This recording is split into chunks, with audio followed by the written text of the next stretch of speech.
I want a sandwich. Now.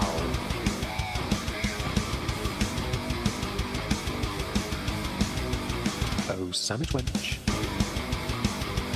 Yo, wench. Sandwich. Now. I'm going to need a sandwich. A sandwich. I'm going to need a sandwich. A sandwich. I'm going to need a sandwich. A sandwich. A sandwich. A sandwich. I'm going to need a sandwich. A sandwich. I'm going to need a sandwich. A sandwich. A sandwich. Oh, sandwich wench. I want a sandwich.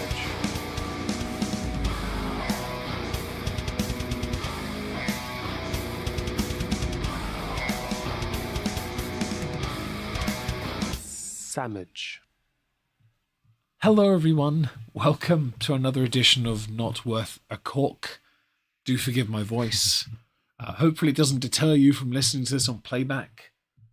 Today, joining me to talk about some rather delectable treats of the once-in-a-lifetime-ish variety, because there's no chance we're going to do this all the time, is David. Say hello, David. Good evening, everyone. How are we all doing today? He was talking to you all, by the way, not me. Yeah, I know how Meg's doing. I can hear him. I've Yes, been with him all yes. day. Yes, you can hear me. Your sniffs are going to be more pronounced. by the Yes, way. probably. It's more mentioned in the chat. Hello, MJ. Hello, Leona. Hello, Michael. Hope you're all well. Thank you for highlighting the sniff there, Michael. We appreciate any and all constructive criticism. It's not at all pedantic, and we love it. Yes, so today we're going to be... it's not really... It's themed, but it's not distillery-based, which is what we've done. A few of. Yeah, we've done 3. We've got another 2 lined up, in fact, this month. One on Saturday and one in a couple of weeks, actually. Yes. But that one's a fluke stream, but that's fine. This is a bit unique, but we're going to be very active this month, like we were last month.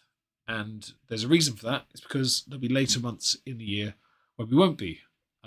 David, for example, will be on holiday at a certain point. Yeah. And also, I might not be bothered. Yeah, Dave. Who knows? Dave may or may not run out of holiday, and yeah. Yeah.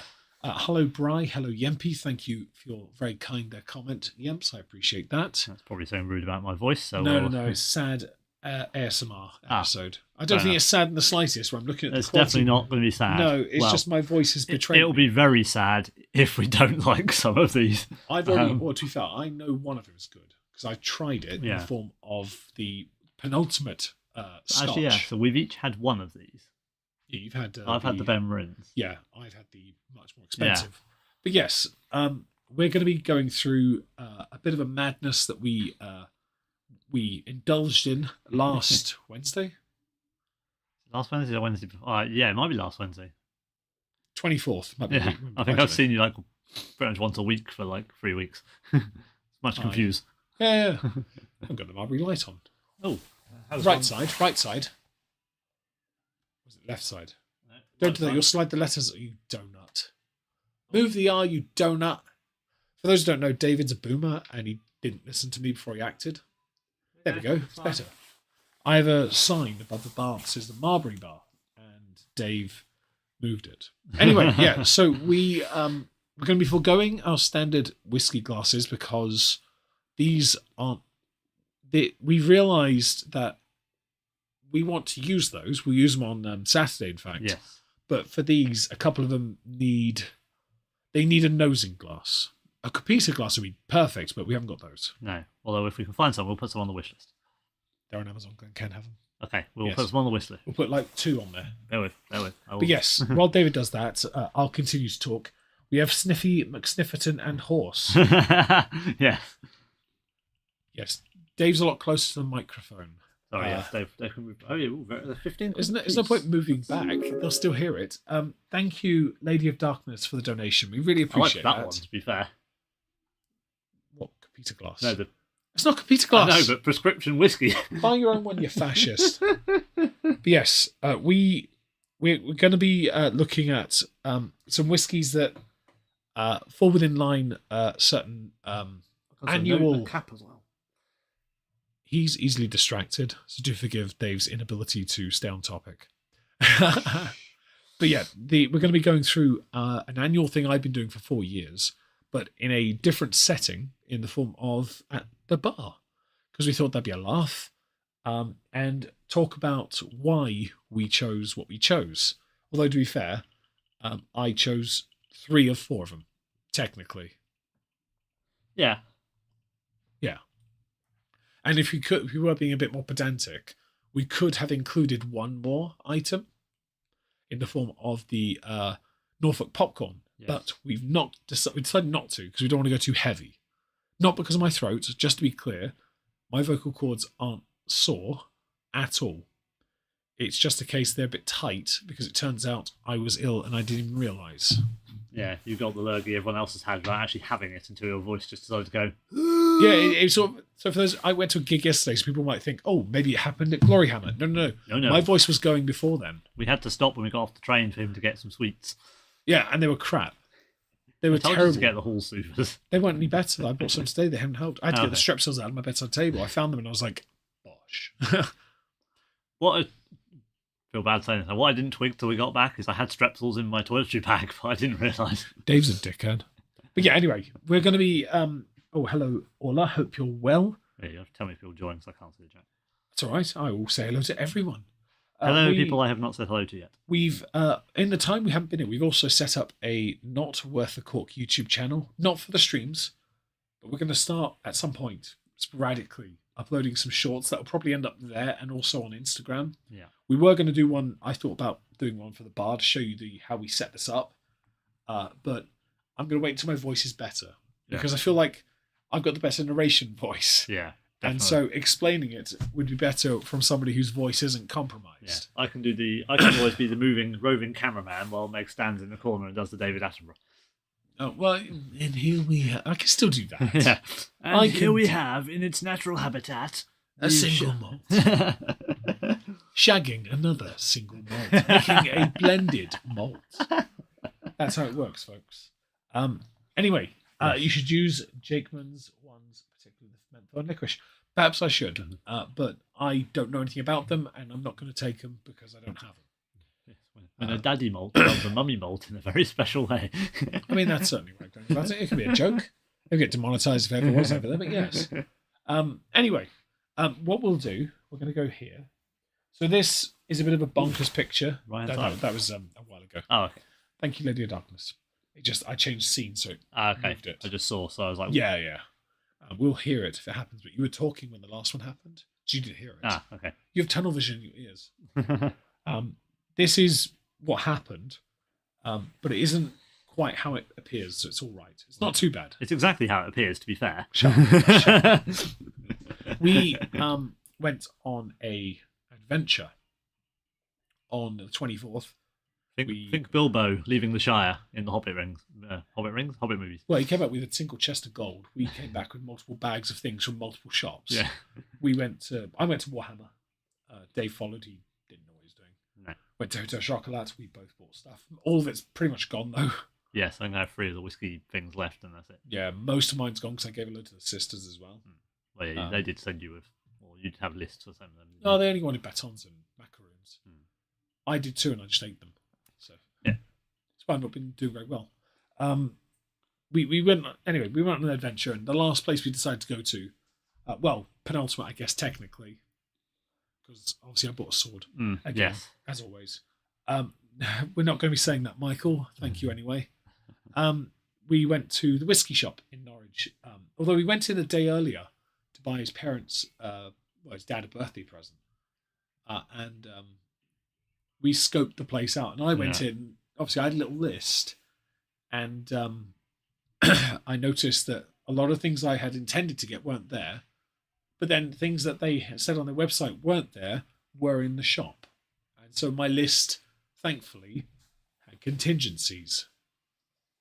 Are you checking them? Yeah. Okay. One's gone, and there's one on the verge of going. Right. I'll deal with that in a bit.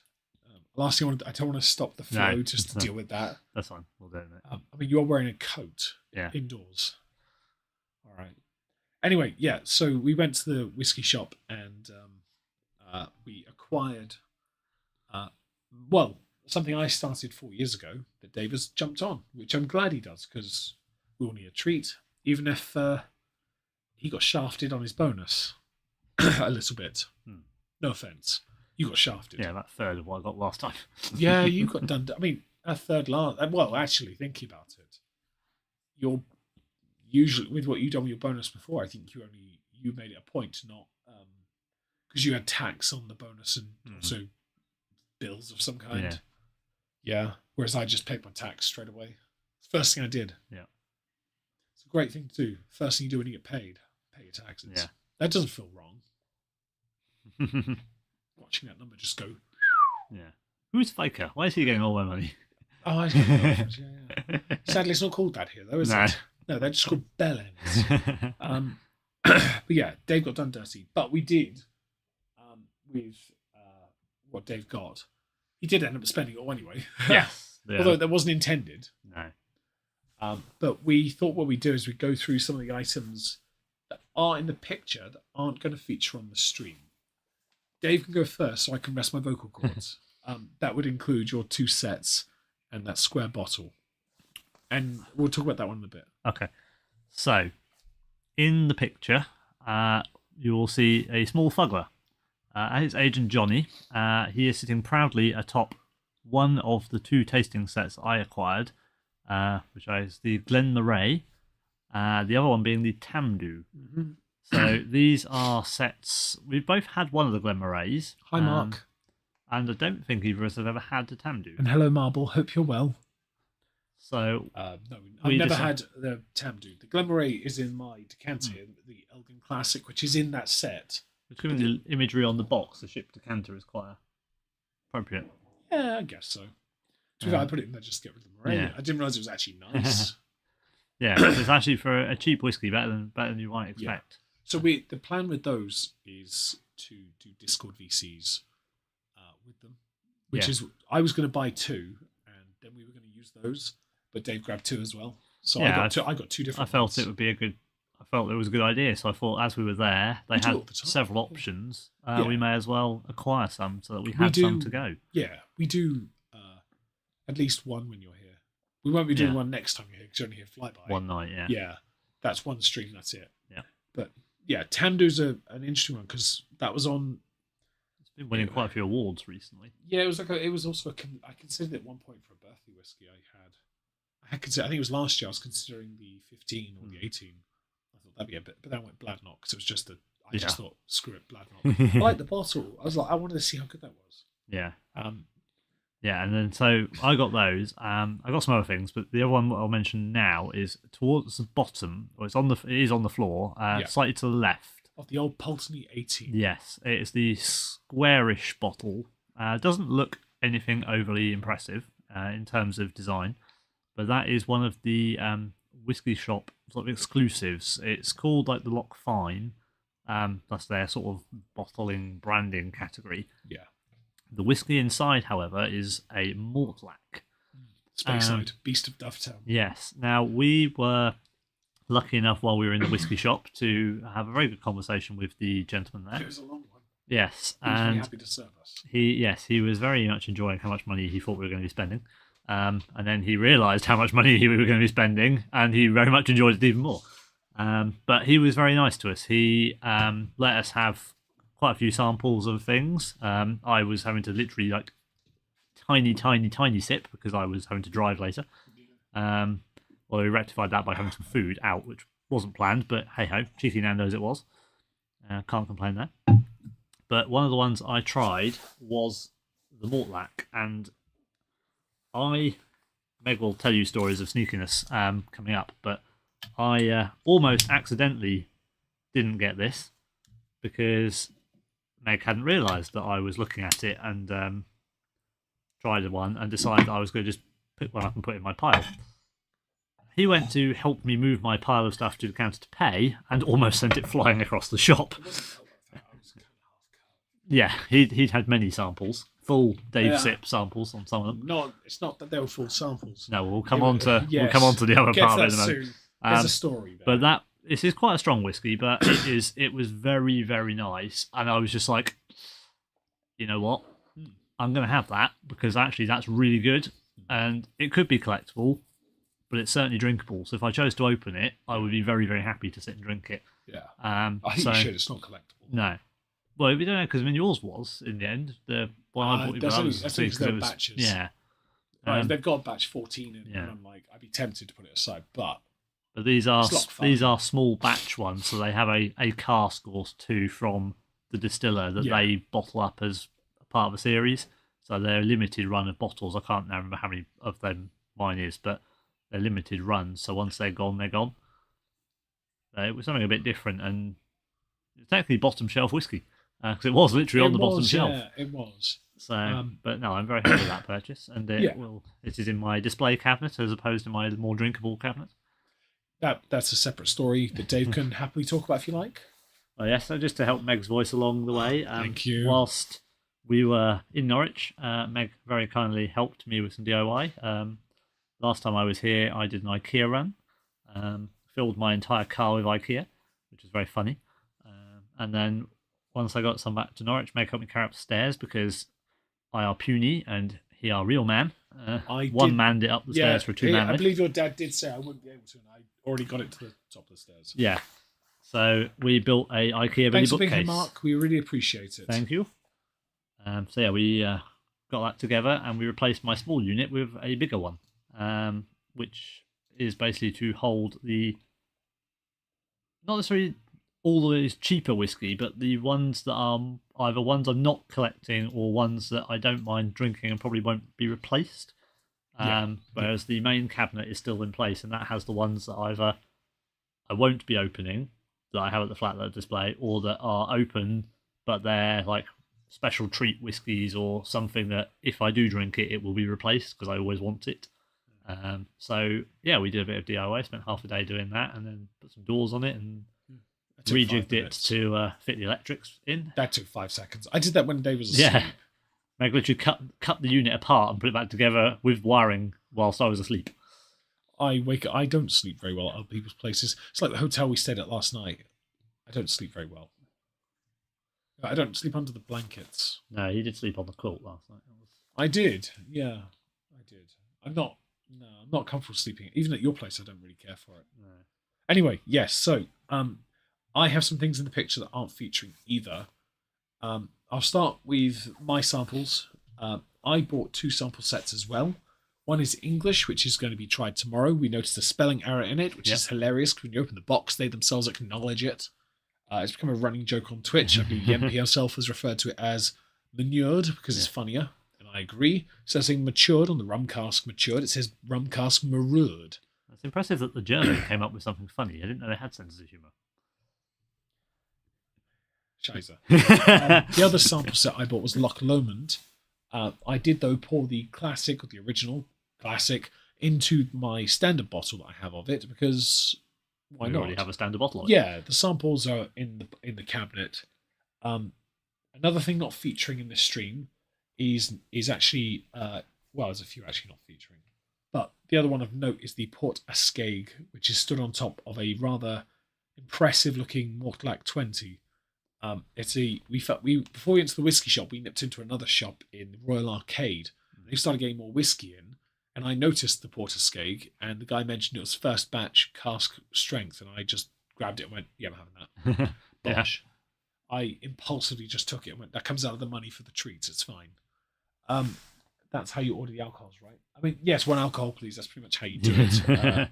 Michael was quite right, and as you are to confirm this suspicion. Another thing not featuring is the blue bottle on the floor, the Norfolk Nog, which is not a whiskey. It's an English cream liqueur. Think like Bailey's, but English. I did mention on Twitter and on Twitch something called the Spiffing Shot, which I would like to claim as my own. It's the English variant of the Irish hand grenade, or the car bomb, where you do a half pint of stout, and then in the top of the half pint are 2 shot glasses, one with English whiskey, one with English cream. You pull the pin with the whiskey, do the shot, the cream sinks into the stout, you then sink the half pint. The Irish version is obviously all Irish. English stout instead, of course. And yes, we had that last night with hot chocolates after Glory Hammer, and it was fantastic. Yeah. With a Hotel Chocolat whiskey truffle chocolate Yeah, in the bottom. mine stuck to the spoon, so I just ate it. Mine actually did dissolve. Oh, that's all right then. Yeah, it was very nice, and we had a great time with that. Nice little pre-bedtime drink. Yeah. Norfolk Nog. I bought it because we do hot chocolates when Dave's here, so that's what we're going to be using. If there's nothing else that he wants to use, I will go Norfolk Nog. I mean, I did bring the Kendall Mint as well, so we have that as an option. We did have that before the gig. We had that. Yeah. Orla, the Kendall Mint you sent, which has the gift note still attached to it, the bottle. Dave got it, and we had that with hot chocolate the other night. I had it with mint. Yeah. You had it with dark, didn't you? Did you have mint as well? Did we, or did we both do mint? I did mint. I think we both did mint. Yeah, we did double mint. We double minted it. Just seems too complicated for this smooth brain. Nothing smooth brain about you, MJ. Nothing smooth brain about you at all. I'm the smooth brain. It's well established. I'm quite stupid. I would, just for the sake of making this easier, the entire right side of the image, from the Mortlack 12 to the right, will not feature in the stream at all, except for one. I just noticed it behind my tentacle. Yeah. Except for one called Singleton 25. So basically everything else in that corner, no. But what we're going to do, we're going to skip to this image. This is not what we bought, just to be clear. These are samples that were given to us by the proprietor, is that what you call him? Of the store, who very kindly, some of these weren't available in their shop anymore. No, I think actually none of them. I don't think maybe one of them is, but yes, virtually all of them. But he gave them to us as a gift. Now, this is quite lovely, really, because I kept the two Bunnahavens, which I found the octave Bunnahaven, the second one in, for about 120. The one on the left is a bit harder to find because it's only one of 435 bottles. The fact they even had a medicine bottle of it is impressive. He had to go upstairs. He literally had to kick us out of the shop, lock the samples, door. With samples of the Kalila. Yeah, he poured us a sample of something. Kalila. Yeah. The one I bought. Yeah, we'll get to that in a sec. That's next. And it was like, I'm just going to have to get you to go outside, but I lock the door so I can go upstairs. And we're like, okay. So yeah, we're stood there in the street with a little sample of people looking at us as he locks us out, goes upstairs, and comes back down a couple of minutes later. And yes, Michael, they're definitely pea jars. As you can tell, some people don't. If you leave them outside in the sun, they turn purple. If you're a house fan, you'll get that. You might also think that perhaps someone on the far right there, the Bucladic 12-year-old, is not drinking enough water. Yeah. Do not make the joke. Don't make the joke.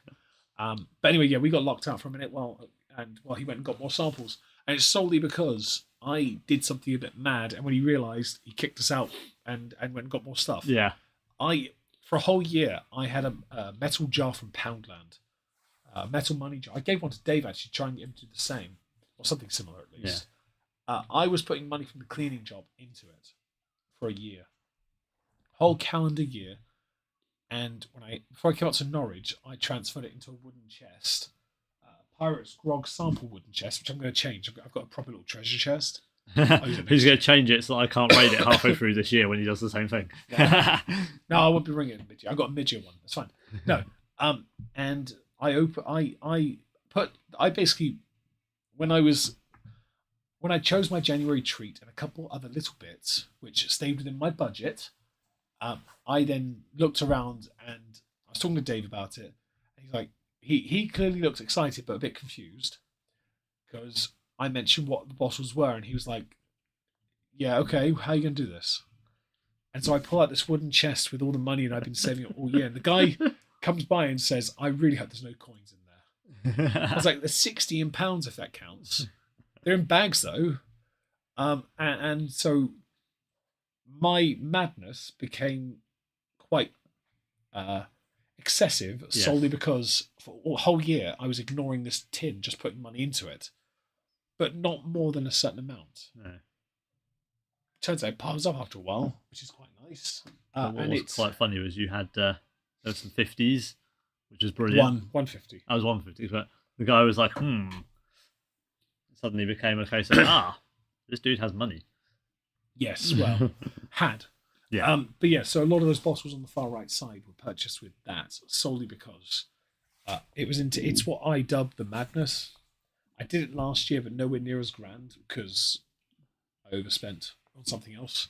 But yeah, so we got kicked out, and the guy got us samples, and he gave us these as a gift. I kept the two Havens. Dave got the Balblair and the Jura, but David offered me the Bruichladdich on the far right. I said no though because I purchased a medicine bottle, the same size, but it was their own home brand version. It's a grain whiskey, wasn't it? I will check. It's in the cabinet. Karen talking. Yeah. But sorry, apologies. I'm gonna have to sniff. I may do in a minute. I'll see. But yeah, so he came back with all of these things, and he was like, "We haven't got any more of this. Would you like to try this?" And it's like, "We haven't got this either, so you can try this." I like that he joined us. Yeah, and then at one point he said, he quite clearly, when I mentioned, he's having samples with us, he's like, "I'll be honest, I could just shut the shop now." I mean, it was only 10:30, 11 o'clock. Yeah. It'd been open for an hour, not even that. So the sample I bought was one of the barrel ones they have in the shop. It's called a Lowland Single Grain 10-year-old. There is no ABV on this though, and so in my whiskey notebook, it literally, I have written there a little poster hanging up the edge. It says ABV check required because I don't know the ABV of this. Unless we go back and see it on the barrel, I don't know we'll ever find out. It's on the barrel. It will be on the barrel. It will be. It has to be. Yeah. Because you can't sell something without having an ABV on it. To ring him up and be like, "Yo, remember we bought all the swag? Yeah, can you tell me what ABV this one was?" You'd have to go wooden chest cash. Yeah. I'm going to get you a box of tissue. Okay. So, yeah, we had a lot of fun, and he was joining us, and it was a very pleasant morning spent drinking and spending money. But yeah, he very kindly gave us these. So these will form a stream at some point. I'm not sure if it will be a YouTube or a Discord, but probably Discord, Meg is saying. But we will. Well, they're not big enough names to be worthy of it, are they? For YouTube, not really. I will step away for a moment. Yes, you go in the other room and snip, blow your nose. Yeah, so we've got these. What we're going to do though, because obviously we want to go through the drinks we have. We're looking forward to this. We're going to talk about the one that Dave did buy as his treat. Dave's going to talk about that and why he's not going to open it. But he has tried it at least. Because originally he wasn't going to get it until we tried it. So, yes, the guy's sales technique is very good. It was, "I've got a sample of that. Would you like it?" Is that the one he went upstairs? No, because he got the he sample pulled of that out from... Yeah, he kicked us up for something else. That was the Middleton bottles. Yeah. The sample of this he had. That's what we were drinking outside. I mean, my idea was just to buy 5 at most. I walked away with about 10. So this, and also this works because Meg has one of these as well to a degree. Oh, yes, I've got the Tamil. Yes, so this is a Gordon MacPhail, who are like a rare limited independent bottler, and I think they semi-distill or do something, but they're mainly a bottler. But they basically find and bottle rare and limited cask whiskey. It says on a connoisseur's choice, which is what it is. This is the series. Carefully matured in our own casks with spirit entrusted to us from and then the distillery. So the spirit comes from the distillery, but it's in their casks. They cask it and mature it. So Meg has a Tamnavulin, which works well with 58.8%. It's quite nice with his collection. Number 21 of 215. Mine, I don't know what bottle number it is, but mine is a limited run as well. Well, actually, you will know because your picture is there. You could just go and get the picture off Discord and check it. True, if I can zoom in enough. Or you just use your phone because you got the pictures, haven't you? Yes. But yeah, very limited batch. I got this because my one last year, because I bought this actually, I think about this time last year, didn't I? But I got it because I have a collection of Tamnavulins. Too blurry to see. And apparently, get the OG image then. Because the image is big enough, I can zoom in on it. I don't want to, but I can. Scrolling. But I got it because apparently this is based on this recipe would be very similar to the original Tamnavulin. We made his year, and then he points out, the owner, that he'll have to be back there next year because his target will be increased. Yeah. Which is hardly ideal, of course, but at the same time, we are more than happy to work as hard as we can to be able to do that again. Because I'll be honest, That was probably one of the best. We both went in there. We were so happy. I believe it's bottle number 23 of 415. Oh, so mine's rarer than yours. What's the ABV on yours, Dave? Well, you got the image. It's 59? 59.2. Yeah, so for the most part, you actually had, in that shop, knowingly, the strongest bottle. I say that on purpose for later. Yeah. Because mine was second at that point. But the samples we were given, one or two of those were actually stronger. The Britannic was the strongest. Some of them were in the 60s. I got to try one, though, that was even stronger. I got to try the old Pulteney single cask, exclusive only to members of the Whisky Club. Yeah. At 64.2%. Yes. And, okay, I'll say I did not try that because of the driving. It was one of the first ones I tried.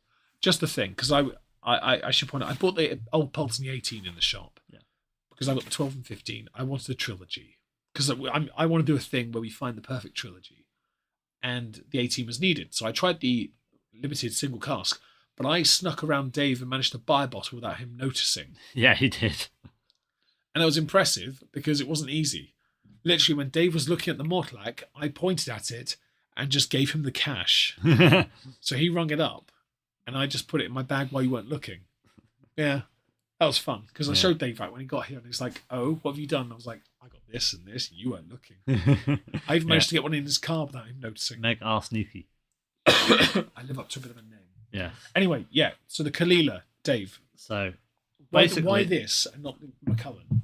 So I was debating the Macallan Rich Cacao, about £215. It's one we had on the Macallan sample stream, in fact, Macallan stream generically. It was nice, but we were debating whether or not I would open it, whether it was worth spending that money on something I wasn't going to open when that would be my treat, and therefore I wouldn't then have anything else as a treat. Which didn't quite work because this is my treat and I'm not opening it either. But it was counter to that though. It was cheap enough comparatively that I could afford something else as well to be able to drink and open. Yes. So I went with this partly because also I like Kalila. It forms a staple of Johnny Walker Green, which is one of my favourites, and we like it on its own. We like Isla whiskies, and we will be doing an Isla stream at some point. Not just we've got a Bunnahabhain stream planned, which is mine. But an Isla stream dedicated, like you get the Skagate, Lefroy 10, Lagavulin 8. Because standards. Lagavulin 16. Can't compare though. It's really unfair. But it's a standard. This is the problem. But they made the 8 the standard though, didn't they? Well, yeah. Because if we're going to do that, then you have to go select Lefroy. Yeah, true. Who wants to do that? I'd rather go with the standards of what they actually are to us. Yeah.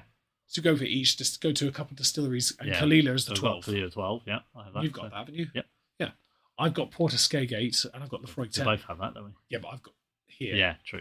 Do you want to bring 3 bottles down? No, it's fair point, yeah. Okay. You sure? But yeah, so as we like Kalila, and I say, as he had a sample of it, we tried it. Outside, and I just walked back in the shop, picked it up, put it on the desk, and went, yes. I love that I had to... the guy saw the money. He knew I wasn't messing around. He then kicked us out. I had to fold them, put the money back in the box, carry it outside with my sample to go back inside again. No, I thought we just left it on the till. No, because it was like, at that point I hadn't done that. Oh, it was in the centre console in the shop. Okay, I thought we left it. We did leave it on the keyboard at one point. Yeah, because you wanted the photo. So you asked me because then that lady came in and we just left it on the keyboard while he went and served the lady. Yeah. You took a photo. But anyway, yes. So Dave bought this at to be fair, I was also suggesting he get something different anyway because I like collections. We both have. I've got a collection that's quite nice. The other verdict was we didn't think or know whether it would be reasonably possible to collect, because what I wanted to do was get the Harmony series, so the 2 Arabicas, the 2 Cacaos, and possibly then the 2 Ambers. But getting one of the Cacaos is potentially going to be £700. Yeah. Why are you lost, MJ, if you don't mind me asking? I hope we haven't confused you. We are a bit baffling, I know, but we're not trying to confuse you. Why did he kick you out? He asked us to leave the store because it's just one man in a tiny boutique shop. With a lot of very expensive whiskey. Well, no. Not anymore. Well. He had to shut the shop so he can go upstairs to go and get some samples. He couldn't leave the shop floor, even though we were good for the money. Yeah. You can't. No, you can't. Business, you can't do that. You can't. There always has to be someone on the shop floor. We're the same. Well, you can't. Yeah, so you have to close the door. Yeah, there has to be somebody on the shop floor. He was the only person, and that was similar last year. Well, it was 2 guys last year. Most of the time we go in, there's only ever one person in Yeah, there. but it makes sense to be just one person. But yeah, so I'll be honest, I'd like to believe I put the idea in his head anyway, not to get the Kalila, but I don't like the idea that it goes in there just to buy a collection piece and that's it, because he got done dirty on his bonus. I wanted him to buy something he could enjoy as well. But thankfully, he found that, he liked that, he got that, and got something else which we'll get to soon. But we're not going to go there. We're going to go with something else first. The Ben Rins 15. Flora and Fauna series. So this is a January treat, but it's from me to Dave. I did this last year and the year before, I believe. Last year, I bought Dave the Last year was Cab Bod. Year before was the tank. Oh, the tank decanter, yes. Yeah. So I bought Dave a 15-year-old, although I did at least ask him what he would want. And mercifully, he chose a 15-year-old because I was hoping to get him another 15 anyway. I thought, a theme. He wanted the Ben Rins. He was considering it himself, and I thought, well, screw it. I'll buy it. One of the many whiskies on my list. Taylor Tokyo was as well. Yes. But you got that from me as well. Yes. I did well for Meg, yeah. Yes, you did. But yeah, so... I feel a bit done dirty this time. I think this is the first time in about a year that I'm coming down here and not going home with more whiskey than I came with. I'm not changing that. But yeah, anyway, Dave can talk about this now. So this is something... started naming whiskies. Oh, my apologies. Oh. Okay, well, we should probably be a bit clearer on this.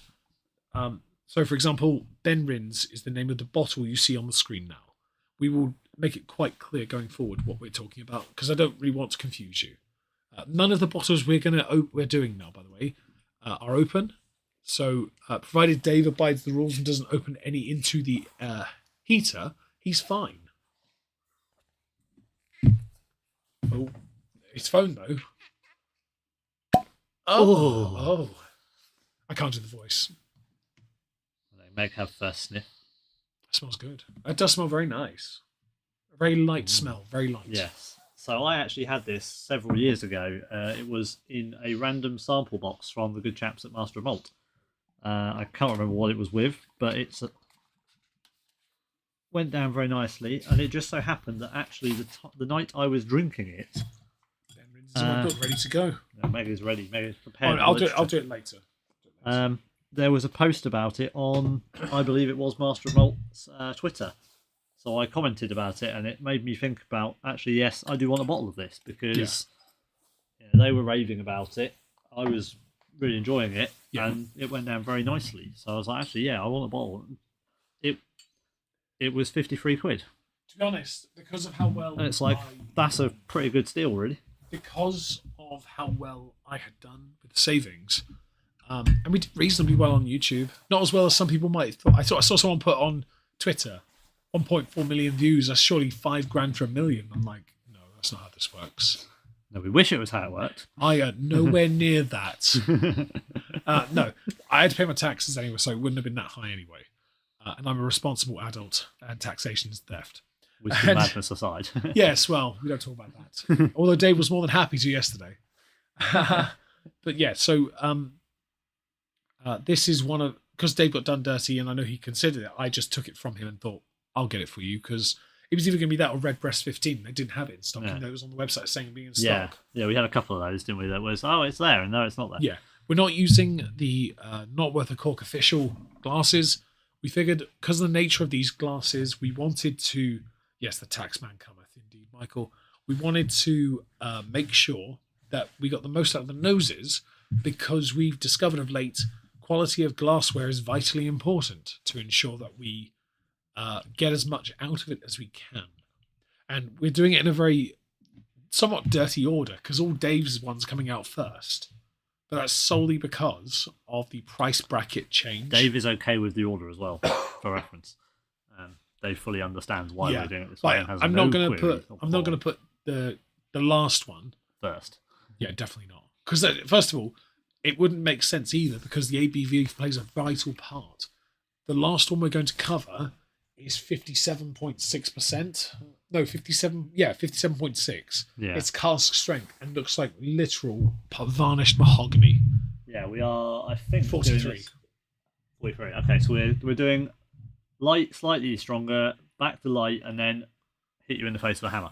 Yes, but based on the flavour profile, this is right up my alley. So, yes, we're going to have a little nose of this. We're not going to throw it away like the King Alexander. Robert Patterson, yeah. For those who don't, if you ever watch a guy called Robert Patterson do a video on... is it John Patterson? Does a video. He does it with King Alexander Dalmore. And we'll get to a Dalmore soon, don't you worry. That's about a 300 plus bottle. It is now. Swills it around the glass to clean the glass and then literally chucks it away. Hello, how are you? And yes, he does that as well. Nose in and all that. Death and tax is the only thing that's certain. Very true, MJ. Very true. No, we don't like to think of either. If we can avoid it. No. But we know they're inevitable. Yes. Can't They avoid. keep rearing their ugly heads at the minute, don't they? The taxes or the death. Both. But you knock that thing on the floor, you'll see death very quickly. All lit. They're all lit. It's One is holding it's on. fine. It's because it's bending. Yeah. Cheap. Sorry, we're getting distracted. My apologies. I could put the tasting notes on the screen if needed, but Dave can read from it if you They are like. limited. Yeah, I noticed that on Master and Malt. And a limit on the Whisky Shop as well, because I've just been on there to check. So on the nose, slightly doughy, toffee chip biscuits, floral.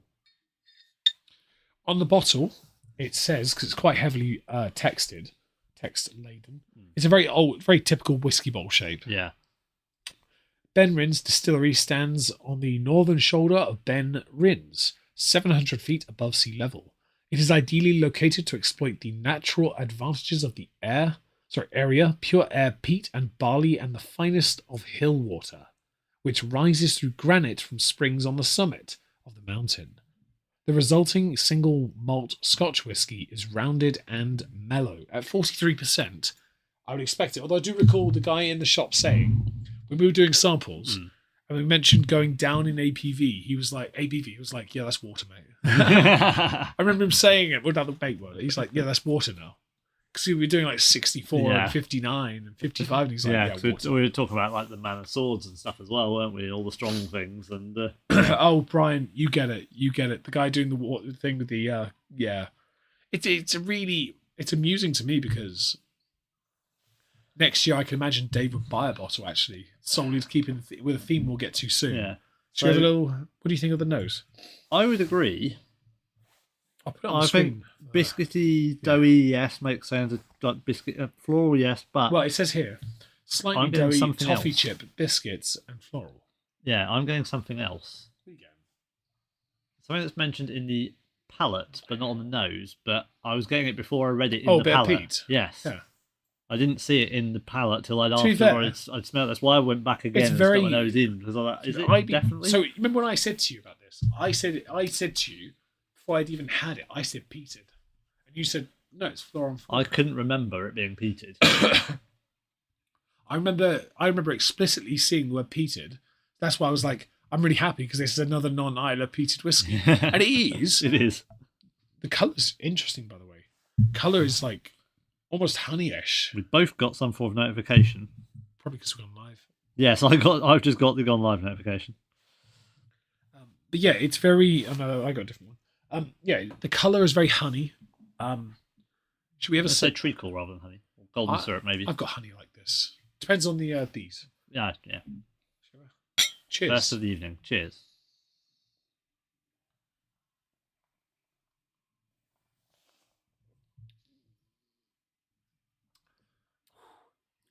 Wow, spicy. I had to tilt my head back with a nose and glass. That is a spicy whiskey. Because of my my compromised vocal cords, I'm a bit sensitive to the spice. This could be interesting because, yeah, you're going to pick up different things probably from that at the minute. Well, it's not even a sore throat though. It's just tight vocal Especially if you've got essence of soothing sweets. I haven't had them in a while. I intentionally went away from them to clear my palate. Yeah. No, it's tighter vocal cords. That's all it is. But I seem to be a bit more sensitive to it. So on the palate, as you will see on the screen, rounded, good sweetness, a whiff of peat. See, this is really weird. I've never seen Master Malt do us so dirty. No, it's quite poor, isn't it? But yes, peat, probably slightly more than the whiff. It is sweet. It's well balanced. It's good mouthfeel. Yeah. It's a £50 bottle of whiskey. Yeah. Yeah. So to be honest, on Twitch, I have been. Can we perhaps set that to do not disturb or something? Because it's right near the mic, mate. Because of Yempi, I believe, had actually queried in the chat on Twitch. That was though then about certain prices on whiskies that might be worth getting a sample of first. And I said anything over the £50 mark because I think unless you've had it before, you want to try it as a sample. Yeah. Or at least have tried something from, if it's part of a range, tried enough of the past entries. So, like, if you're debating an 18-year-old whiskey from a distillery, but you've had the 12-year-old, or you've had a non-age statement entry standard one or something, that it's okay. Yeah, I've noticed. So I would, in that instance, you mentioned something quite interesting. You mentioned, have you had the 12 before? Because a lot of distilleries that do 12, 15, 18, the 15's a swerve. Have you ever noticed that? Well, they got it with the Fiddick with the Solera. You've got it with the Livet with the French oak. You've got it with the Singleton with the weird fruitiness. Yeah. You have it with the Pulteney, which goes in a completely different. You don't have a 15, which is a swerve. The Santa's a swerve. The Santa's, but then the subsequent to Reuben, though. Yeah. But then what I mean is, but then actually they all are, because the standard 10 and 18, standard 12 and 18, are identical, just different in age. Yeah. And that's the same for Glenlivet. It's the same for Glenfiddich. It's the same for Singleton. Yeah. Same for Pulteney. The same process. Yeah. The 15 is the swerve. And that's really interesting to me. Yeah. Because that's the same with Dalmore as well. Same with all of them. And so if you're going to... on Do Not Disturb. You saw me do it. Yeah, I did. If you're going to do that, I think it's very important you, as a enthusiast or getting into it, you consider, if you haven't had anything from them before, you get a sample first. There are some we will happily take a punt on, and I have technically broken this rule. Yes. And I'll even tell you the price later because I think it's worth it just because it's a once in a lifetime thing. Yeah. But this is a good one because this is the only Benrins I've ever heard of, and it's just good. Yeah. And if that's the benchmark at 15 years old, that's good. 15 years old and only 50 quid. So if I go back, Benrins, they do a 17, which is, to be fair, 53 is what we got, is 63 on Master Malt, or they do a 17, which is £80. You did give us a little discount. There's an 11-year-old cask, signatory cask, which is 67. Doesn't count. Benrins Rich and Fruity Port Finish Cask Craft, £29.10. The Murray McDavid bottling. So I'm just going to say, before David continues, he is looking at, some of those are different, technically different distilleries. Yeah. But also, a lot of them are, actually. Also, I would point out that Benrins' standard whiskey is the 15. Yeah. That's very important because they're not big enough yet to justify making a non-age statement one. Yeah. Virtually all of them are like a Gordon MacPhail or But there's a point. Dave's looking at Master Malt for those who don't know what he's talking Yeah. about because he has to be more specific and he isn't. Sorry. He's yet not yet gotten beyond the boomer stage of his internet work. He's looking at his phone to look at other bottles where Benrins give a lot of their malt to other distilleries to make their own versions of their whiskey. That's what Dave is doing. Yeah. But the only whiskey really they do standard is the 15, which is what Lagavulin did originally with the 16. Yeah. So if Benrins get more popular, which I think they will, they'll then end up having to make a younger whiskey. Yeah. And I think they'll go 12. 12 or 10 probably, yeah. 10's a bit. That's a check. Lagavulin went from 16 to 8. Yes, but that made sense. They kept it with a number. Yeah. But they only did that also because Diageo owned them and they wanted to make more. Yeah. And they also were limited to a degree on some of the peat stock. Well, yes, they're on the Isle of Ireland and there are 7 distilleries. Yes. It's a small isle. Yes.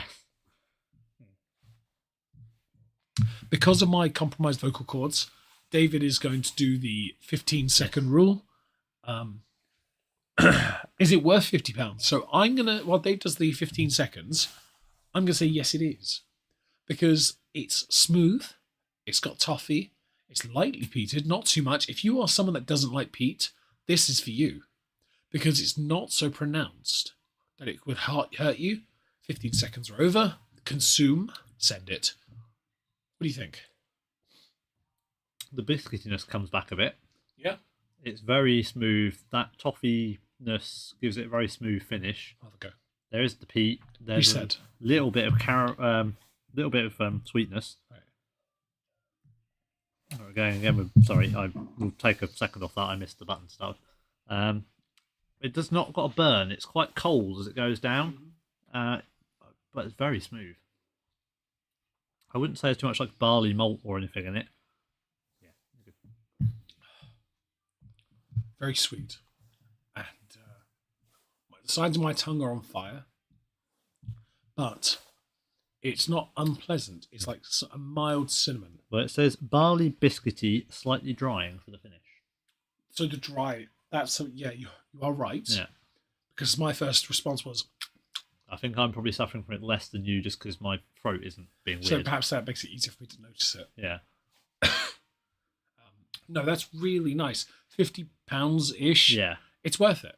100%. Weirdly, that is cheaper in the shop than it is to buy online from. Yeah, but I also think we were nice on a few bottles and discounted.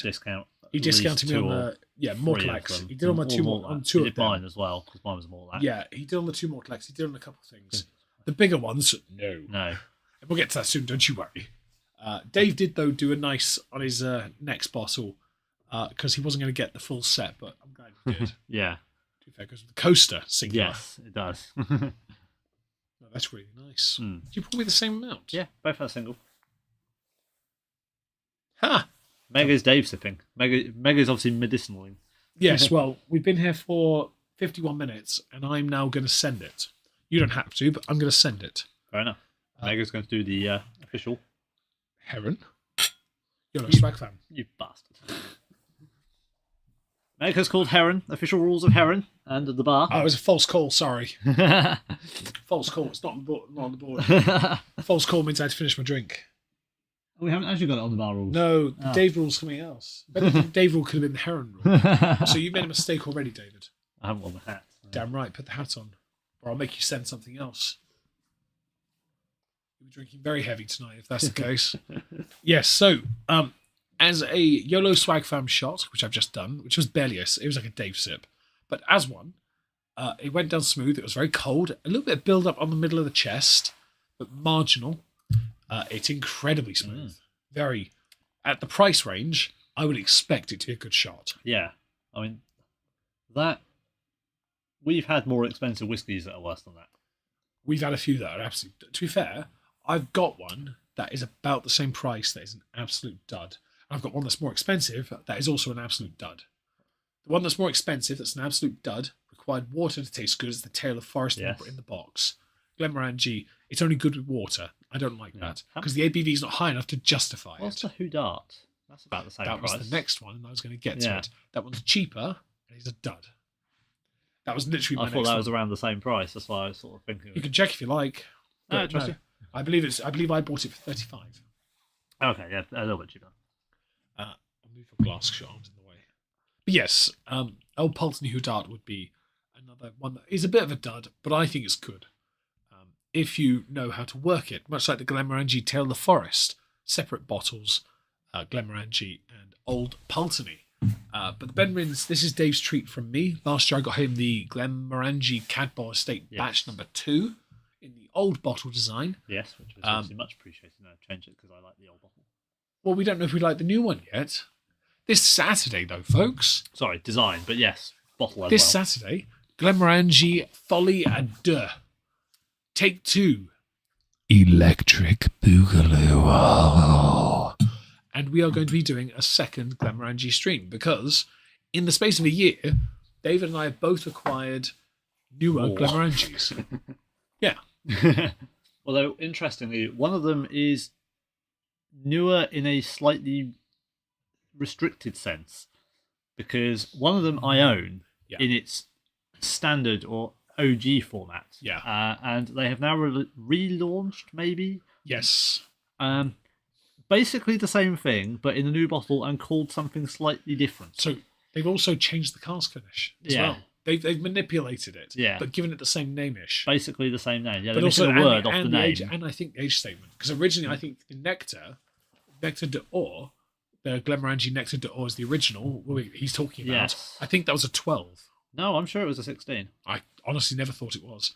I don't even think it was a 16 on the box. If it was, I'm wrong. I do apologise. Anyway, I'm going to talk about the Benrins before we move on. while Dave looks it up to correct just me, trying to because see he if I likes to can- correct me. I'm trying to see if I can find it now.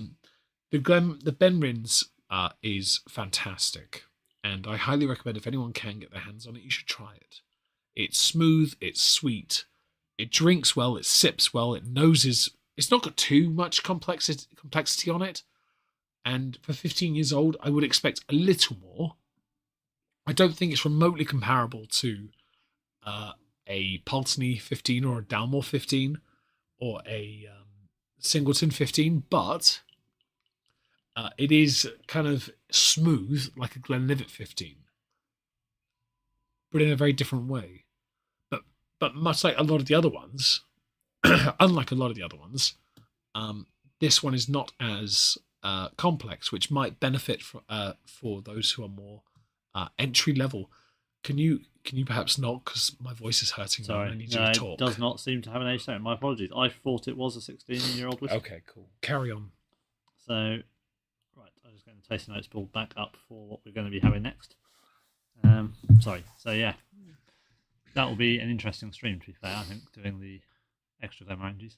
Yeah, that'll be Saturday. It'll be Yes. great. My voice should be fine by then, if We we're hope. lucky. I mean, we've got plenty of medicine, so... Yes, well, I'm straining my voice though talking, and it's starting to hurt a little. So Dave needs to pick up the slack and actually do some talking rather than being autistic. Well, you're more used to doing the whole internet talking thing I than me. am. When my voice doesn't hurt. Well, it's a new development because your voice wasn't hurting earlier. So Yes, we're having to it wasn't, but it's clearly because of a limitation on my vocal cords. Right. Before Dave does that, because he's making noise that we don't need to hear, I haven't actually pulled up the next one. Next on the list is David's second treat to himself. He bought it, I did not. Before he does that, would you like to tell everyone what it is? So this is the Dalmore Portwood, and in the image you'll see the gift set. I was not originally going to get the gift set, but when I saw the gift set of the glasses, I was like, you know what? Actually, yes, I want that. So I bought the gift set. Last year, if you were around, we did the stream. You'll remember. If you weren't around, you'll now be finding out that I bought the Dalmore Cigar Malt. Now that is a Streams whiskey. on the channel. Yes, it is. If the owner is here, I'm sure she will be able to go back and link it if she feels like. January treat stream last year. Dalmore, Cigar Malt, and Macallan, A Night on Earth in Scotland. So it's sort of become the theme that I get a Dalmore. And They I are buy you a 15-year-old. yes. Whiskey. Yes, they are pretty epic bottles with the embossed stag, moose, whatever it is on the front. They look very epic. Oh no, he's getting the sword. And I buy a sword. Yes. So the cigar malt is one I'd heard about quite a while ago. I can't remember where from, but I knew it was supposed to be good. So when I saw that was there, I was like, yeah, I'm going to have that. That's going to be mine. So this year, I looked in advance and I decided the Portwood. It's slightly cheaper than the cigar malt was. That was good given about 30 quid cheaper. Yeah, good, well, if I'd have got the... Yeah, but it's about 30 quid. Yeah. So I thought, given the circumstances compared to last year, it would be suitable. For drinking, yes. And yeah, it was the cigar malt is open. This one will be open in just a moment. But Portwood is interesting because we've started to particularly like the wine and port finished whiskies. There's a few that really pop. Singleton 14 and 15 Diageo special releases. Yes. The red wine finish from Obviously 2022 and the white wine Chardonnay de Bourgogne from 2023. Yeah. Obviously, those of you who are here early in the year, we did the Tam de Voulin red wine, or actually just wine, because there was a white wine in there as well, wine cask stream. Yeah. Well, that was a Cabernet Sauvignon Blanc. Yes, Yeah. so we have done an entire stream of Tam de wine finishes. There are several others dotted around. The Penderyn stream we did, there was a port finish in that. Sherrywood as well. Sherrywood. There will be port in the whenever we do the Talisker stream.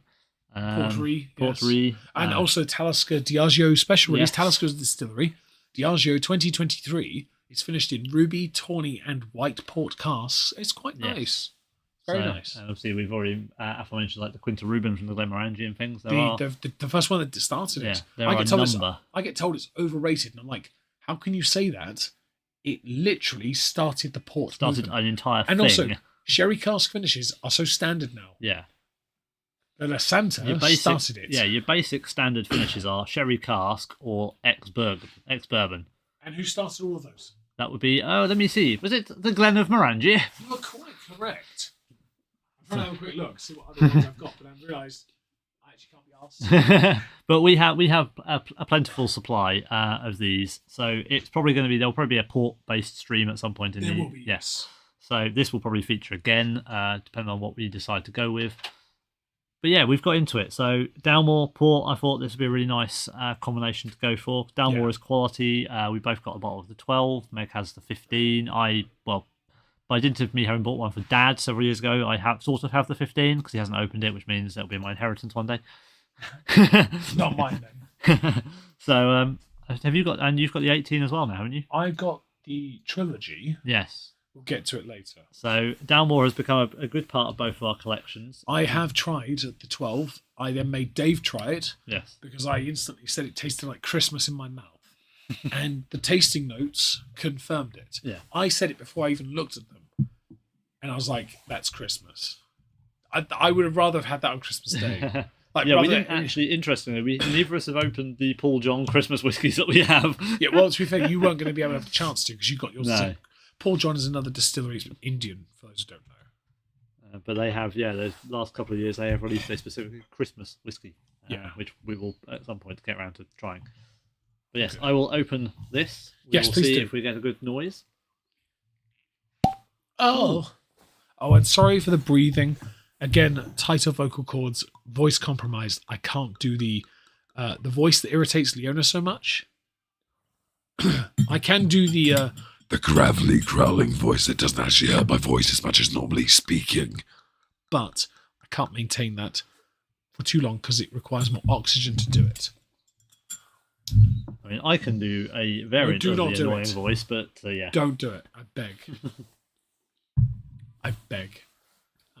So, colour-wise, already from the offset, this is darker than the... but not by much. It's a lot more red in hue, though. Yeah. But it's not... I don't think it's that much darker than this. Not by much. I think it's just red, more red, isn't it? Yeah. That's the thing. Yeah. For those who don't know what we're talking about the colour of the dram. The box obviously doesn't help because it's purple backed. Yeah. Dave does have... because I at Christmas got some Dalmore coasters. I gave him one of those. So he has like a coaster, 2 glasses, and a couple bottles. He's got 3 bottles of Dalmore, actually. Yeah. 12, the cigar malt, and the portwood. I thought it was great because if I've got the age statements and Dave has the non-age statements, that's kind of 2 very unique collections. Next year he's going to have to get the King Alexander. I'm going to have to get these most next year because King Alexander is like 315 quid. So that'll be... what was the last time I saw it? It's like 225. Oh, okay. Oh, that's good. That should be doable. I think it's a little bit less than that now. I think the 325 comes from a different bottle, mate. But this, it does look. It's. I was just reading off the back. Matured in American white oak, Becca Lou, hope you're well. ex-bourbon, and then aged in tawny port pipes. Oh, tawny. Then I'm surprised that's not. It's also technically a triple wood. So that's one very useful fact. But the other one that baffles me though is tawny port, as you told me, it's not ruby port. No. So it's not as intensely red. Yeah, it's like the middle ground port. Yeah, it's like the rosé of port. You know what I mean? Yeah. So it's an interesting one, but port. Meg's not really ever had port. I don't think at all. Actually, I might have. Meg doesn't remember having port. It's one of those things where lots of things have been put in front of me, and I have tried them. Problem I have one of your housemates. I wouldn't be surprised if at some point you had tried it. I mean, I had a lot of Calvados with him. Yeah, he would have. And I didn't like it at all, but I've got a Calvados cask whiskey. Yeah. So I'm interested. And we are going to do a port stream in the future with whiskies and port. And I will try white port. An actual bottle of white port, yes. We could get a little tiny dram of red. It might be handy as well. Yeah, I could probably acquire one from Dad. I'm sure his dad won't mind. He'd be like, oh, wait, so he got me 2 birthday presents. Here's some port for him for his gift. That's not what I want. No, thank you. No. Don't do this to me. So we shall... Yes. We'll now introduce ourselves to this whiskey. We have Palate Cleanse. Oh, that's fruity. That's very fruity. I got berries on that straight away. So I'm getting plums. And you can see at the moment I haven't scrolled yet to the No, tasting you haven't. notes. You haven't, no. I do have them for those who are interested. Here they are. We shall scroll. Actually, to be fair, I'm right. Oh, I am not. Raspberry. Very rich as well. Orange, rich raspberry. I had not seen, beyond cropping that, cake. I hadn't really looked at it. Unless Me- prunes smell like plums, I'm not sure. No, I don't prunes, really eat no. prune. Prune, no. No. I think malt loaf. Okay. No, okay, no plum in the tasting note, but that's kind of what I'm. It's a beautiful smell though. The clove. I don't know what clove smells like. It's a little bit spicy. Thanks for being here, Orla. bit I hard really to describe, appreciate really. it. My voice will. To be fair, I should explain. Disclaimer: it went yesterday around midday, before the gig. I didn't sing much with the songs. I know the words to all the songs though. Yeah, there were a couple of points he was singing, and a couple of points he was mouthing. You can tell he was trying not to sing, but Yeah. wanting to. I really wanted to. I was having so much fun. And Beast in Black, man, that was such fun. That was probably I think, They stole the show, man. as a quick segue, because we need to mention it. It was a brilliant gig. We And went, I we think went to that's see probably Glory the Hammer last night. best energy gig I've ever been to. Oh, yeah. That was I saw them 4 or 5 years ago with Glory Hammer, and then it was the same, just the high energy. They just weren't as coordinated, but it was still balanced. they were proper. Beast in Black were proper polished. Yeah. I would say they were the best of the three bands in terms of like the precision synchronization, Yes. the performance they put on. But anyway, yeah. So my voice went because it turns out I was ill for a while, which explains why I've been a bit low effort of late. I didn't realise because I was busy, and then when I took a day off, naturally my body went, "That'd be a great time to Yeah. just do this." It's like, finally he stopped. We can let all the virus out. Well, yes. Hang on, let me just cough on. That's how it works, right? Yeah. Even though I haven't really been sick, I've just mild headaches. By sick means ill rather than actual. Yeah. Yeah, you know what I mean. I think everyone knew what I meant, but Yeah. yes, you're right to point it out.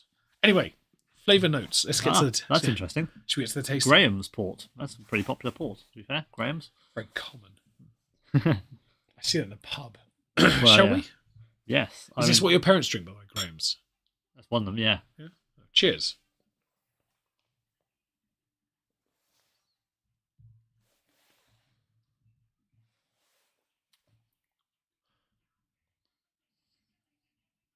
That is not what I was expecting. Is that watery? It doesn't feel like it's 46.5%. That felt watery. Nah, I had that with the what did I have the other day that I said felt watery? I had something last Dura Red. No. The Dura red wine you did say was a little bit. No. Something before that. I put it in my book as well. Red wine, American Rye Cask. American rye. Yeah. No, that there is something there, but it also feels weak. So chocolatey at first before waves of dried fruit and stem ginger appeal. There's no spice. No, No spice. I'm getting the tingle of something, which I guess might be the ginger, but a touch of earthy bitterness develops later on, balanced by runny honey. Finish. Roast Hi, chestnuts, Michael. gingerbread, and tobacco. 1 second. Hello, Michael Skylion. My voice does sound a bit off. Don't worry, though. I am, Dave can attest, full of energy. I'm quite all right. It's just a vocal cord problem. Hopefully, people listening to some playback accept this. I'm not trying to deceive, I promise. I'm not unwell anymore, knowingly. Yeah. I'll get a good night's sleep. My voice will start to improve. It'll take a few days. I'll be back to normal. Yeah. That tasted not necessarily watery, but too smooth for what the flavour profile says. It doesn't. I'm not really getting a lot of. So I thought that would be. I mean, it says waves of dried fruit. Well, Where? yeah, I'm not really getting much fruit from it. I'm not getting anything dry. I mean, it's not bad, but it's a bit disappointing for what I think we're used to from a port. Fam, I could shoot that right now and I wouldn't notice it. Yeah, it's not bad, but it's not. How old is it? Do we know? Because I know you haven't got an age statement, but I'm tempted to do it to try and see and unlock it. Initially aged in American white, the cast were well sourced and WJ Graham. Yeah, MJ. Honestly, you do, for this to make sense. Basically, the flavour notes on the screen would indicate that it's complex. It's got a lot, and I know Dalmore enough to know that they really do with the age statements. They pack a punch. But this one doesn't have. It's not as good as the cigar malt. No. The cigar malt that they bought last year is just something else. But this seems mild. but it seems entry level mild. That doesn't justify the price. But then actually, that falls in line with something the guy in the shop said prior to me buying the Dalmor 18 because I wanted the set, and I was really having an issue deciding. The guy did admit a lot of it is status based with them. Yeah. They're more of a like McCullen's. It's just it's like, oh look, I've got a McCullen. I'm like, yeah, but I've got two and they're both open. Yeah. Right. So this is interesting. Cool. So beginning its life in the American White Oak ex-bourbon cask. Dalmor Port, what he's talking about. This Highland single malt is then split between American White Oak and aged Tawny port pipes. And then merged. So not all of the whiskey is port. It's a blend of it's a malt that is then split and then blended back together from different maturation. Okay. That's interesting. It's interesting. You know what I'm gonna do? I've got an idea. Palate is creamy with caramel, nectarines, roasted chestnuts, and a touch of espresso. Ignore so it. they're slightly different on there. Just ignore it.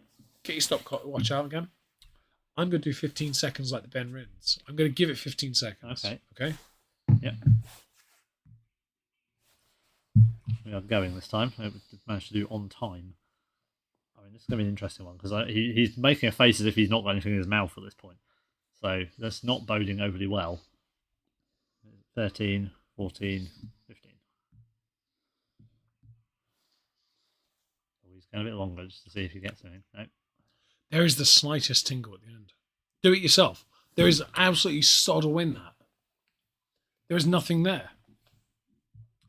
I'm getting some of the spice a little bit now, but it's marginal. It's like my tongue is just too enamored to it. I don't get it. I'm very confused.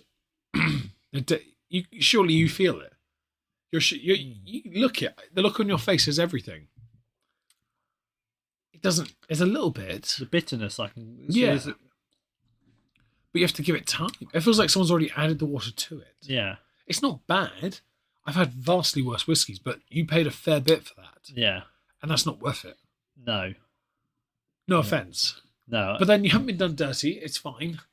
No, I think actually I would say if you put those two in front of me and asked me which one you thought was more expensive, I would say the Dalmor. Yeah. If you put the two in front of me as just whiskey and asked me which one's more expensive, I would say the Ben Rins. Yeah. Yeah. Ben Rins, although I would say that it's also quite smooth. But there's flavour there. There's more going on. This seems like a flavour that isn't complete. Because I don't know. I expected. I'm sorry, but I've got a port with whiskey with more flavour in it. Yeah, I mean that's the thing that we've grown used to the wine and the port finish whiskies. Yeah, having real body and real fruit flavouring. By and large, some wine slightly different, but in general, but they've all got good body to them. There's a depth of flavour. I've not encountered a bad port finish. No. But that one I would say the Penderyn one was better. That was half the price. It was half the price, roughly. Yeah. But it's half the price of what I bought. Don't be pedantic. Yeah. It's just half the price. It's half the price, and it's just better. It's not a bad whiskey, and I certainly don't think you should feel guilty about having it. Because to be honest, if someone comes over and you put that on the table, and they're not familiar with whiskey, there you go. Yeah, you've given them something really high end, and also something that's accessible. Well, accessible, high end. They can brag they've had it. Yeah, but we know that's not. Yeah, I've had a Dalmor Portwood Reserve. Yeah, you have a Talisker Port Reed that's better than that. But that's going to be interesting. But that's the thing, though, isn't it? That's true. Maybe that's another thing because there is every distillery has their own version of how they do it. Yeah. And how they complicate the flavours. This isn't complicated. That's a tawny port as well, though. Most are ruby port. Yeah, because it could be that what they've done is they've only taken 20% of the whiskey to the port pipes and then blended it back together. So it might be that actually only a very small percentage of the bottle is port, although the colouring certainly shows through as a port finish. I have an idea. Take a Dave sip, but don't let it touch your tongue. Okay, this could be interesting. Just attempts to position his tongue. No, just send it right down the middle without touching.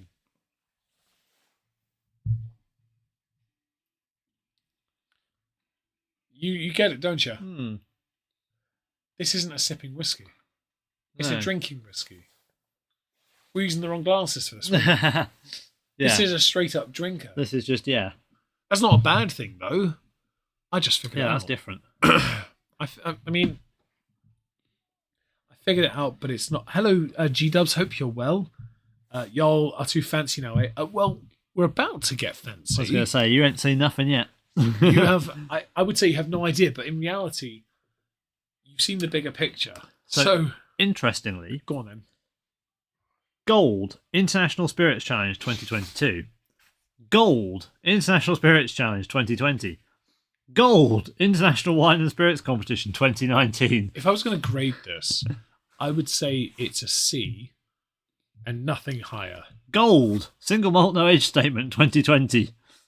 I mean, Gold Scotch Single Malt Highland 2019. Let me just clarify where it mentions no age statement. Name a better age statement. No age statement whiskey Nuka from the barrel. doesn't count. They've done Scotch. Oh, okay.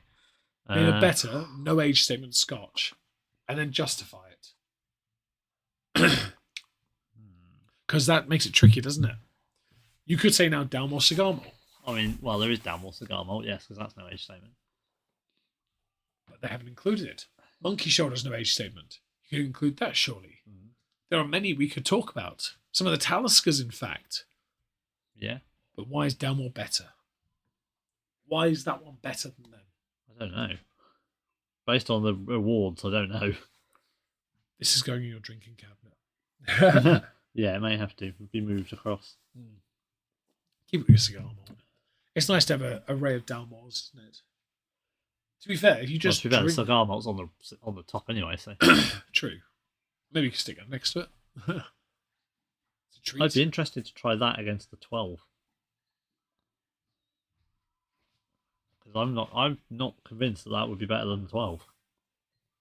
I was going to say that's not the 12. Do you want to explain what? So Meg has gone to the cabinet. He's pulled out the Loch Lomond because I was like, "Whoa, hang on." Yeah, Why did you pull it out, Dave? It's behind the Dalmore 12 is behind the Loch Lomond. Meg is Get two glasses. Meg is going to do the thing we've just discussed, and he's actually going to. I'll use the official glasses. Meg has a bottle of Dalmore 12, and therefore, there we're closest. We are apparently about to endeavour to add a whiskey to the stream. You're the barman, not me. I have been given permission. Oh. I will only do a small pour though. Yeah, do a dribble. I'll do. Yeah. Yeah, this is possibly the smallest pour Dave has ever done. Don't think Dave knows how to pour. That's small. Yeah, not on that. It's metal here. Oh. So I was thinking to stand it on like a coaster, basically. Okay, so in our whiskey glasses, we have a separate thing. We have a Dalmore 12.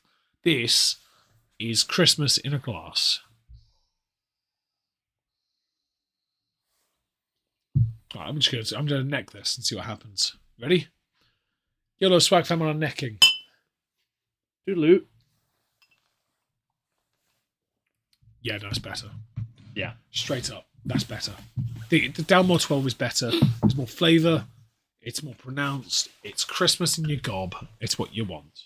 It is. That's both depressing and reassuring that I have a bottle of that and it's good. To be honest, it's not necessarily surprise whiskey. To an extent, yes.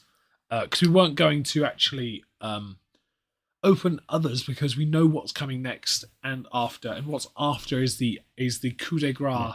And it's my treat, and I'm really concerned if yours is a dud that mine might be a dud. I mean, to be fair, I wasn't necessarily intending we did that just then. I was just thinking as down the line, it'd be interesting to try against 1-for-1 because... Yellow swag fam. Fuck it. Oh, Jesus. I only say that because I have to try and yellow swag fan from a nosing glass, which means my nose is going to be in the way. Just... There it is. How far back I will tilt my head. Yeah. To be fair, my nose is not much... Well, it's not as big as yours, but still.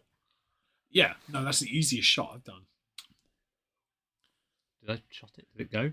Honestly, I can only feel it here. Because I'm a bit of a fidget. For those who don't know, I walk about a lot when I'm streaming. Yeah, he sort of paces on the same like square foot. I square dance. That's all I do. I square dance for 3 hours. I just like shift my weight from side to side purely. But he actually is stepping. Yeah, I get my steps in. Well, my watch is nearly dead though, so I need to get some steps in. We're now cleaning our palates because next on the list is something very different. Yes. And it isn't a letdown because I've had it before. Mercifully. Yeah, but that's the problem, though. You know that isn't a letdown. Yes. That's why Could I'm you worried. imagine? Done. I've seen the flavour notes. I'm already excited. It's got to be good. We're not there yet. Don't spoil it. Right. Next on the list. It'll be a very angry visit back to the whiskey shop. Worse than when they denied me my Rosal. Next on the list is my madness. This is not my January treat. My madness was the wooden box with cash in it. And on my list, last year, it said Singleton 21. This year, it said Singleton 25 because I wanted to take it up a notch. Now, I was toying with ideas of others. Yeah. Balblair 25, the Glen Scotia 25, and the old in the Pulteney shop, 25. Literally, he was going backwards and forwards between Balblair, Pulteney, and Scotia. Yeah. But the Singleton, because of the price, I couldn't get others and the Singleton. The Singleton, though, had to be there because I have It the fits 12. the collection. I had the 12, 15, 18, 21. I won a bottle of the 21 as well a month later, which I haven't opened because I don't need to. Also, I won it, so why the fuck would I? It's also gone up in value by like 30 quid. This year, though, Slow burn that one. I want... True. This year I took it up a notch and said, look, I have to get a 25. I have to. Next year I'm going to have to take up a notch as well. But if they're the Loch Lomond 30 or Bunnahabhain 30, you never know. But yeah. Or the physics. Christmas in February, that's what we want. Absolutely. In the context of a drink, I mean, yes. it is supposed to snow later in the week, so, it could be... Well, yeah. Not here, but in the context of a whiskey, though, when you say Christmas, you know what flavours you're getting. Yeah. Yeah. That's what you mean. As opposed to actually having Christmas in February, which we don't want. Because I don't want to buy any presents. I don't want to open them either. Can't be arsed. This, though, David and I've had, because I had a Singleton sample set. Dave has it too, but he hasn't actually... he hasn't opened his one yet, but he has no reason to. I opened mine. The only one I haven't had from mine is the celebratory Glenord Singleton blend, which is like a little sample of an unknown Singleton cask strength. And it's a literal unknown. Yeah. Because I've searched for it everywhere. I don't know which one it is. No, they've just literally put, it's the Singleton Glenord. Singleton is from Dufftown, like Morclack, like Balvenie. Yeah. I think also Glenfiddich. Yeah, around there. Yeah. Don't think they advertise that, though, do they? No, they don't. Dufftown, though, obviously, when you think of that, you think, Duffman. is here. And, I actually managed that close. The standard 12, 15, 18 fit in my cabinet. The 21 and 25 do not fit next to them because they're taller than the standards. That, and they have an ostentatiously big box around them as wooden box, yes. Yeah. This one's slightly more ostentatious than the 21, actually. The label's slightly different. Engraving on it. I just wanted a more... I wanted a greater age statement, just so I could... it's that show-off bottle. Yeah. Singleton do a nice, tall, flat-backed, but slightly wide bottle. It's very thin, isn't it? Yeah, but the height on it is where... This one is it says on the bottle, a deep harmony of exotic and vivid fruits. Because this one is from European oak, ex-bourbon refill casks, then harmonized in American oak to craft a vivid single malt with notes of sumptuous pear, bright pineapple, and passion fruit.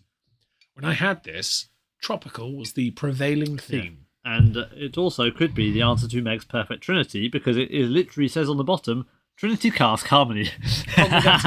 So, for this to make sense, Trinity, I want to find, and I want to make it a series on Not Worth a Cork, Instagram and on the YouTube I created. Yes. I want to find the perfect trilogy from a distillery.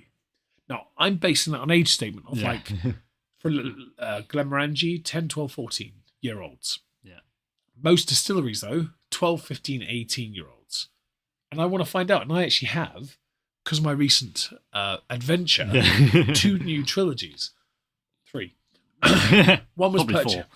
There's probably lots more I don't know about. No. Because I bought the Mortlacks, the Dunmore 18 to go with the others, and the Pulteney 18 to go with the others. So I have some samples, some to go through. And I'm looking forward to that. Yes. Oh, yeah. Absolutely, Michael, you get it. Duffman is here. I can do a better voice. I haven't done it in years, though. No. Anyway, yeah, so we have a bunch of options to look into, and I want to try it out.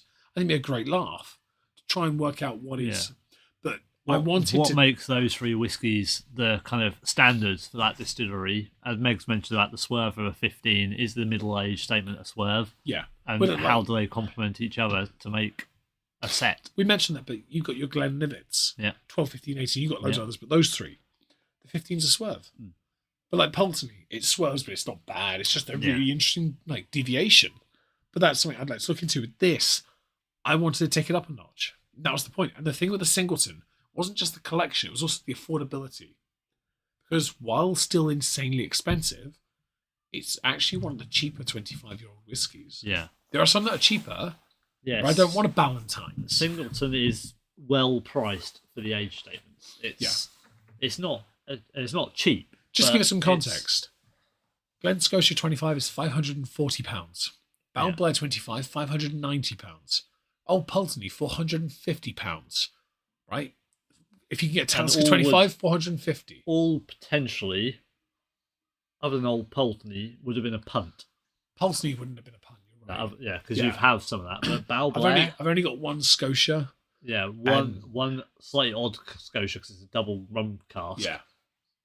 Yeah, they would have been punts. Talisker wouldn't have been a pun if they had it, but No. they didn't have it. Yeah, They had Bunnahabhain 25. That's about 450 as well. yeah, Singleton is 330. While insanely expensive, it did come from cash in a jar yeah. that had been sat there for a year.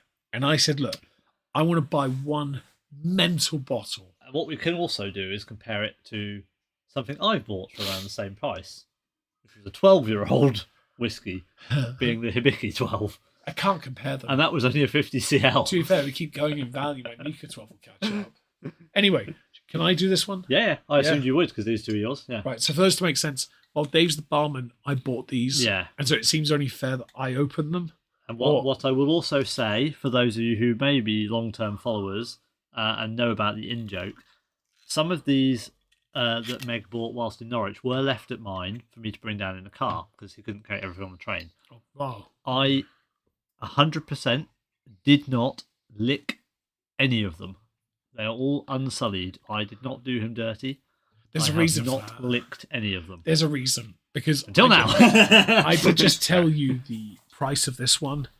I'm not buying another one of these in my lifetime because it's just too. It was bought with cash in a jar. I can't do that. I don't earn enough money to get away with that, and so I didn't do it to Dave's birthday present last year because it seemed wrong. Oh, I'm going to open it. Oh, hello. It's putting up a fight. No, it's not that. It separates slightly. Oh. No, it does that normally.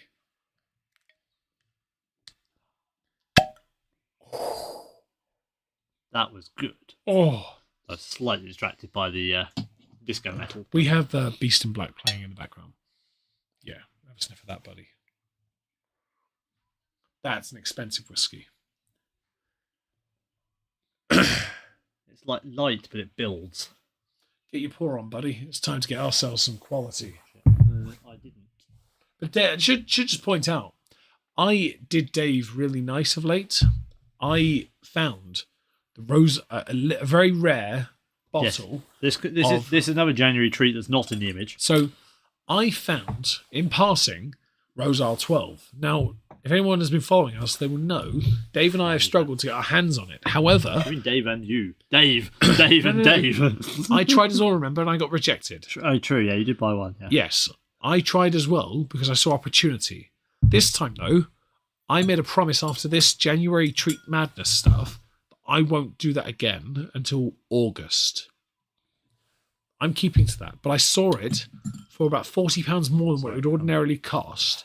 That wasn't quite. And I decided to tell Dave, and Dave immediately purchased it.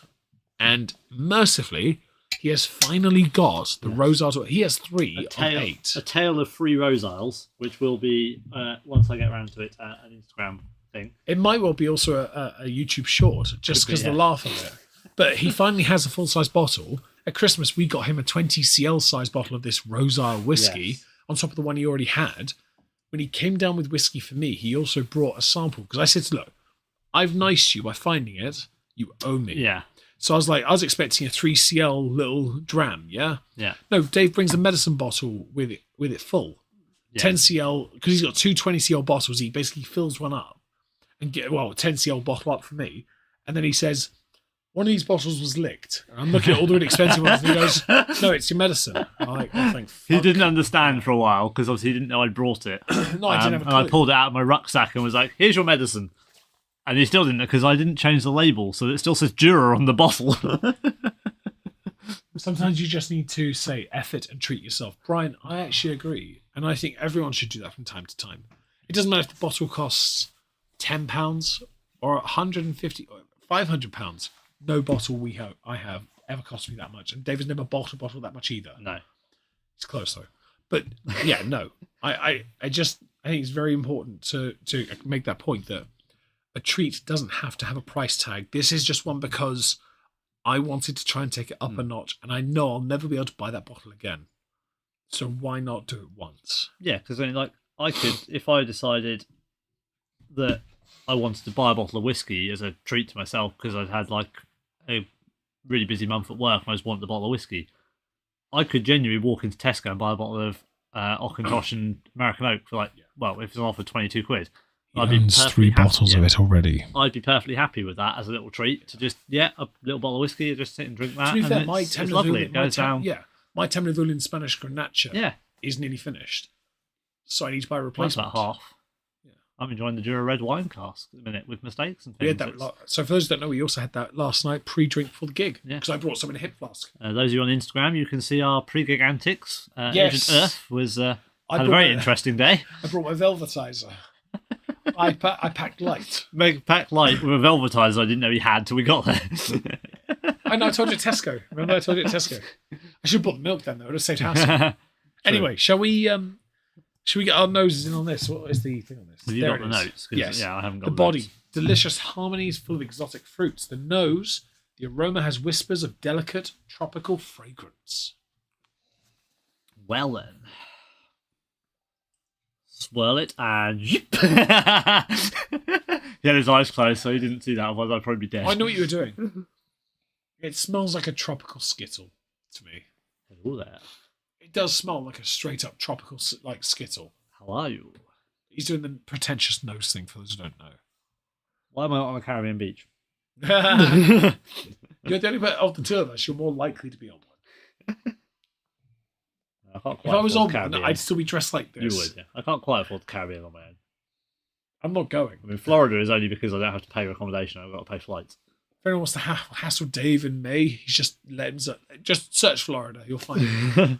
Look for a very 6 foot tall stick insect. You know Leona's going to. You know she's going to appear. It's too far for her. Okay. It is kind of what like a bands fruit did you punch. see? Julie, hi. Last night we went to a show for a power metal band called Glory Hammer. Dave just sneezed. Bless you. Apologies. They were supported by Brothers of Metal, which are amazing. Yes. They're I've bands seen we them very before. much That enjoy. always like. Dave especially likes the tall blonde one. I prefer the short fat one. And the main, it was a double headliner. It was Beast in Black and Glory Hammer. Beast in Black were much better than Glory Yeah. Hammer. Like, for all of Beast in Black's songs, people went nuts. Yeah. Even the slower songs, they went nuts. For Glory Hammer, it ebbed and flowed. Yeah. But Glory Hammer, it is their home show, so they always are going to Yeah. headline it. But I think Beast in Black could have easily headlined it. Yeah. What made it interesting though is that doors to the show were at 7. Now we were there at 6 and well down the queue. They were on 6:30. Thank God for O2 Priority getting us in early. But Brothers of Metal were on probably by 5:45. Yeah, they were on 6:30. Oh, so they were on well before doors opened. We got our money's worth. And as we well. got a good, 45 minutes? And we're one of the best spots. Yeah, of Brothers of Metal. And we got an hour and a half of Beast in Black and Glory Hammer easily. Yeah. It was a great show. I thoroughly enjoyed it. But I mean, that was less than 40 quid a ticket, and that was brilliant. I mean, it was literally like 6:30 till 11 of music. This is their show at the end. I just taking a photo. Can you see us? Yeah, I can. We're in the photo. Give me a second, I'll find us. But we basically walked in. We saw the merch stand on our left. Where my thumb is, right there is you. Yeah, there we are. I'm right Sorry, there. I said that right in the mic. Apologies. Yeah. Headphone warning.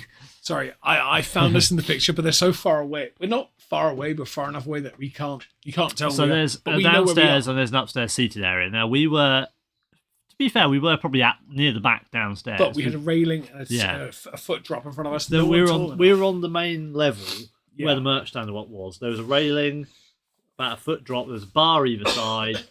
There was only like a 10-foot deep bit in front of us, which was I think supposed to be a walkway, which was I say lower down. There was Yeah. another set of railings in like the sound area. So we were behind but above the sound area. So we could see straight to the stage. Yeah. At no point did anyone stand in front of us anywhere near tall enough to cause us problems. We're both old. We could lean on the railing. You know, it was pure luck, but absolutely brilliant. Dave has conceded it's his best gig he's ever been to. Yeah. So we're going to get back to the whiskey. Tropical notes on the nose. I agree. Yeah.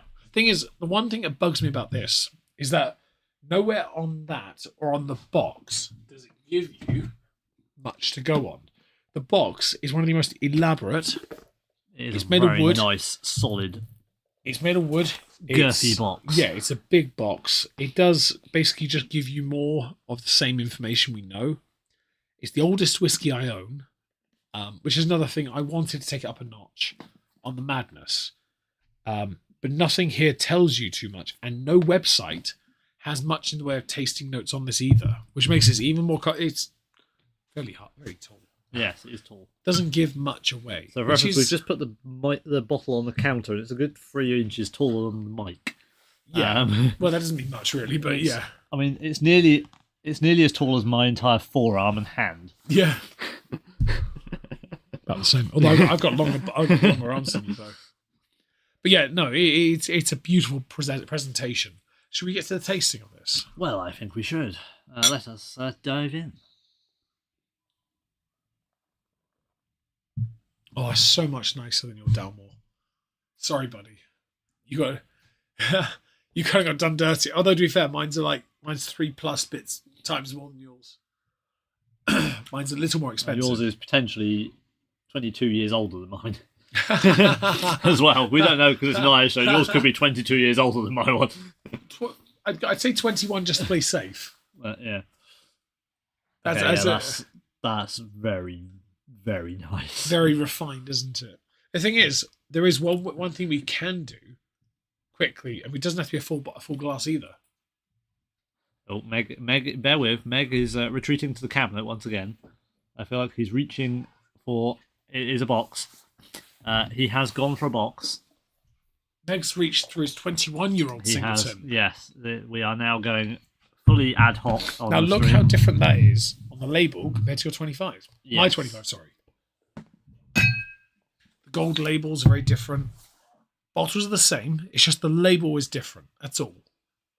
But that's because obviously less 25-year-olds are made than 21s. Yeah. The 21 is vastly more common, but not common at the same time. But the price is massively different. For example, the 21. Yeah, I know. I already knew. The 21 cost 150 when I bought it last year. That was my madness last year. This year, 320 odd. That says Trinity Cask Harmony as well on it. Yeah, I think there's two. I don't think there's a Trinity. Rich fruits and 3. silky toffee. What I was going to say, cleanse those and have a little dribble of the 21 as well at some point. We could do. Yeah, because it'd be a nice comparison. Good for the stream, good for the heart, good for the soul. Give me Runny Rich Man and I'll be there. Dave is a rich man. That's right. What the quote is? It's on my Twitter. I feel like there's a song to that.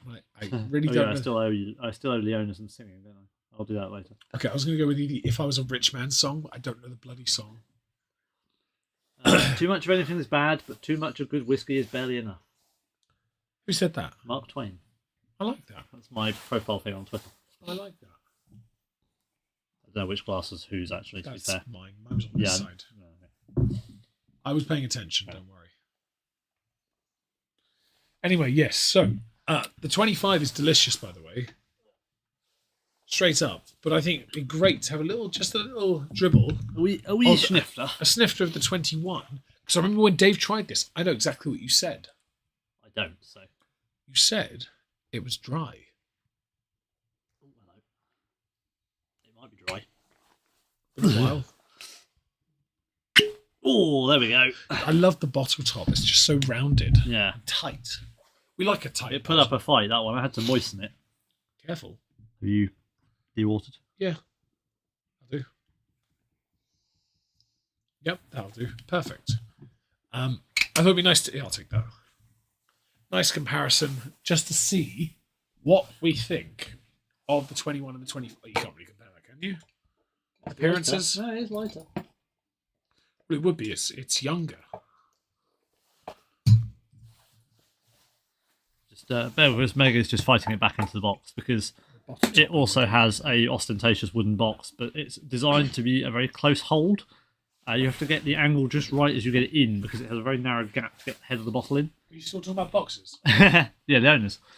What? Don't get demonetised. See, he does that. He can't help himself. 21-year-old down Two the whiskies hatch. in front of us. Which are we looking at? Oh, he has YOLO swag found completely. Oh, that's good. It's good. The 21's nice. Feels like the 25's more refined, but the 21's got something else going on. I still may say it's a bit drier. Yeah. It's not bad. No. Only because you reminded me of what I said. I can remember. It's not in any way. It's still better than Dalmore. I'm sorry, mate. I really am. Maybe I should have bought you the Dalmore and you could have been like, well, at least you got me Taylor Tokyo. Yeah. No, I think they're both very nice. It's very different I think I chose right with the Singletons. Yeah. Plump, what are you doing? So yeah, just so anyone who's not aware, we actually have Plumpy in here with us. We She'll are be at the for another bar. 5 minutes. She has to go soon. We have the plump one, and she is woken up from her doze on the sofa and after some fuss. So Meg has now proceeded to Fussings give are being Wizzy applied. fuss as Fussings are being applied. So she is being cradled in his arms like the baby princess that she is. A pocket princess. Yes. Good girl, eh? Good girl. He's a good Plumpy. There you go. Right, anyway. Right, down you go. Don't worry, we're not giving the dog whiskey, don't worry. We'll just make that clear. She has just decided to try and entangle herself in Meg's beard. Oh, that hurt. Ow. Look, we know you get separation anxiety and don't like leaving him, but Please don't abuse my face. ripping his beard out is no way to go about And staying yes, there. hello, plump one from G-Dubs there. And she's just rubbing her nose on my rug. Anyway, continuing with the 25. Would you like to be the one that subjects this to the 25-second rule? Or should I do because it's mine? I mean, it's yours, so I think you're going to have to, even if I do it, to be fair. All right, fair enough. I will do it, but you've got to remember to talk for 25 seconds. Oh dear. Right. Yeah. Well, I've been doing it enough. My I voice know. bloody well hurts. This is a challenge, right? It's in his mouth, and we are going. So, I'm intrigued to see what he finds of this. It is, from first tasting, it is very fruity. My reference to Caribbean Beach, generally because the sort of, if you think of like the fruits you get on cocktails, that sort of thing, that's kind of what comes to mind, particularly from when I had a pineapple daiquiri the other night, and pineapple made me think, and there you go, it's for 25 seconds, of, you know, the tropical fruit fragrances, and that is very much in that vein. He's puffing. That's good. Very spicy. It's got a lot more build-up of heat, but the fruitiness is really pronounced. Finish builds quite long, very pineapple-y. It's definitely like, this is kind of the version of pineapple I'm okay with in my mouth. Is this the alcohol version of the pineapple daiquiri that I had the other night when I had the non-alcohol one, because I didn't have the non-alcoholic mojito? I wouldn't know, never had them. But no, you should try it. It's delicious. Absolutely fantastic. There's a lot going on. Right. Dave is going to do his 25 seconds, because that's the rules. This will be the longest one he's ever done in his mouth before. I can only think of one of the things he's had in his mouth for longer than 25 seconds. But he can't really confirm or deny it right now because he can't speak. It was about 8 to 9 inches long. He thoroughly enjoyed all of it. It was quite girthy. He almost dribbled, actually. It was a steak, of course. And Dave's behind the bar right now, so he can't be tickled, which is even worse, really. It packs a punch. It builds on the sides. The heat gets more intense, but the fruity tropical notes are more pronounced. Yeah, it is pineapple. It is. I'm trying to work out it's quite. I don't know if the tingle is pineapple as well, because you do kind of get that from a pineapple. I don't know if it's actually an extra like spice. Might be a bitterness because you've got passion fruit in there, haven't you? Yeah, That's quite a tang to it. I find pineapple like raw. I find very, very dry and very tangy. A bit of citrus to But it. if you there? cook it, like I know, it softens. I'm going to commit blasphemy here, but You've had it on pizza. pineapple on pizza, the way it's like, Is wrong. but the way it's cooked in the oven, it's like slightly roasted, slightly toasted on the outside, but soft on the inside. It's really good. Yeah. It's giving me that sweetness, that kind of sweet, juicy vibe. I mean, the ham and the bread part of the pizza aren't there, but Mercifully, because they're not there to blaspheme. I know people like to put an apple in a pig's mouth when they, roast it on a spitfire or spit roast. But no, don't waste the apple. Put it in a crumble. Put it in a crumble. Yeah. Give it some or custard. pie. Yeah. I've done apple and curry before. That works. Crumble or custard and pie. Okay, not in a sausage. You're a sausage if you like it. Jody, pineapple on pizza is elite. Anyone who disagrees is wrong. Fight me. Elite, Just no. Fight me. Acceptable, yes. Just fight me on the beaches. Fight me. We shall fight them in the streets. We shall fight them in the houses. I'll fight you in Lidl and Aldi. I'll see you down the park where the pineapple is in Sainsbury's, and I'll clutch you with a leek. I'm obviously joking. For those who don't know. I would never. Paraphrasing the late great Winston Churchill. Of course, because it's okay to do that here. So this is. I would say do a PhD on him, basically. I'm not going to yellow yet. By the way, I'm not going yet. Those that I have tried of the stuff I purchased, this is still not as good as one of them. But I'm not opening the one I have of it. I think the Pulteney at 64.2% is the strongest whiskey I own. It's got more punch, and it's so good. Yeah.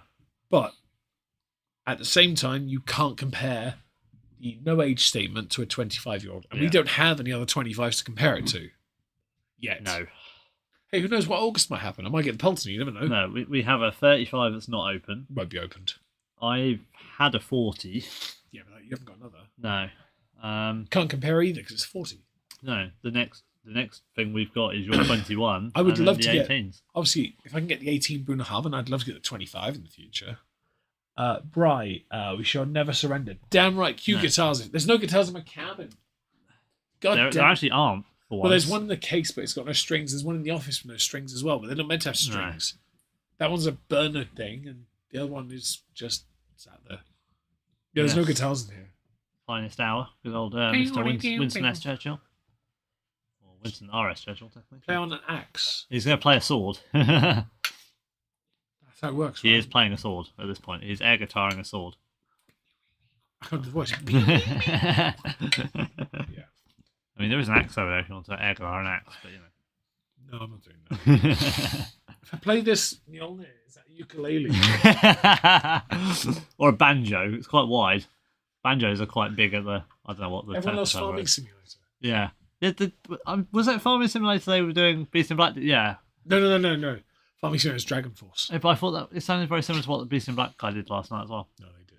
But yeah, I know he did Mario. Yeah. But it sounded very similar, doesn't it? Mario. Yeah. That's why the singer was doing this, because that was the hitting the boxes. Dragon Force dude. Yeah. Yeah. For those who don't know, Beast in Black last night played Mario, one of the guitarists did, and the singer decided to act like Mario on the stage hitting boxes. It was hilarious. Another Dave Sippin. He didn't, however, go, let's go, or anything like that. Which is a shame, but...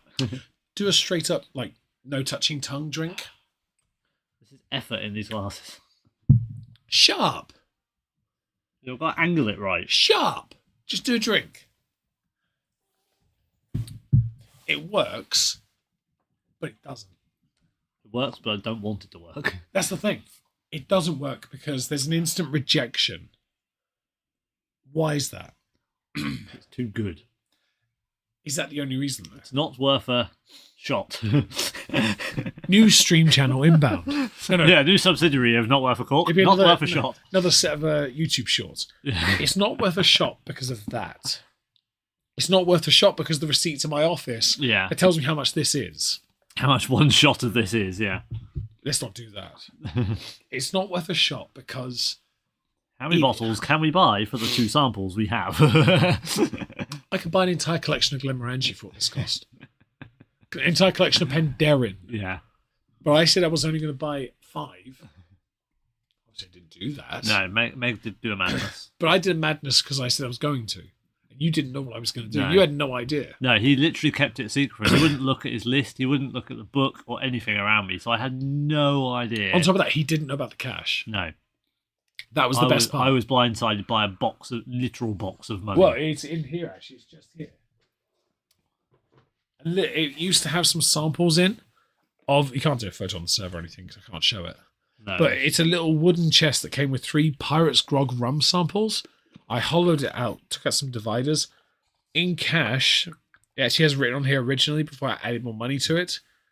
But, yeah, no, there was a fair bit. No, I was just doing that. Oh, that's fine. I was at dog time. No, I'm just... I saw the time and realised it was quite late, so... All right, that's fine.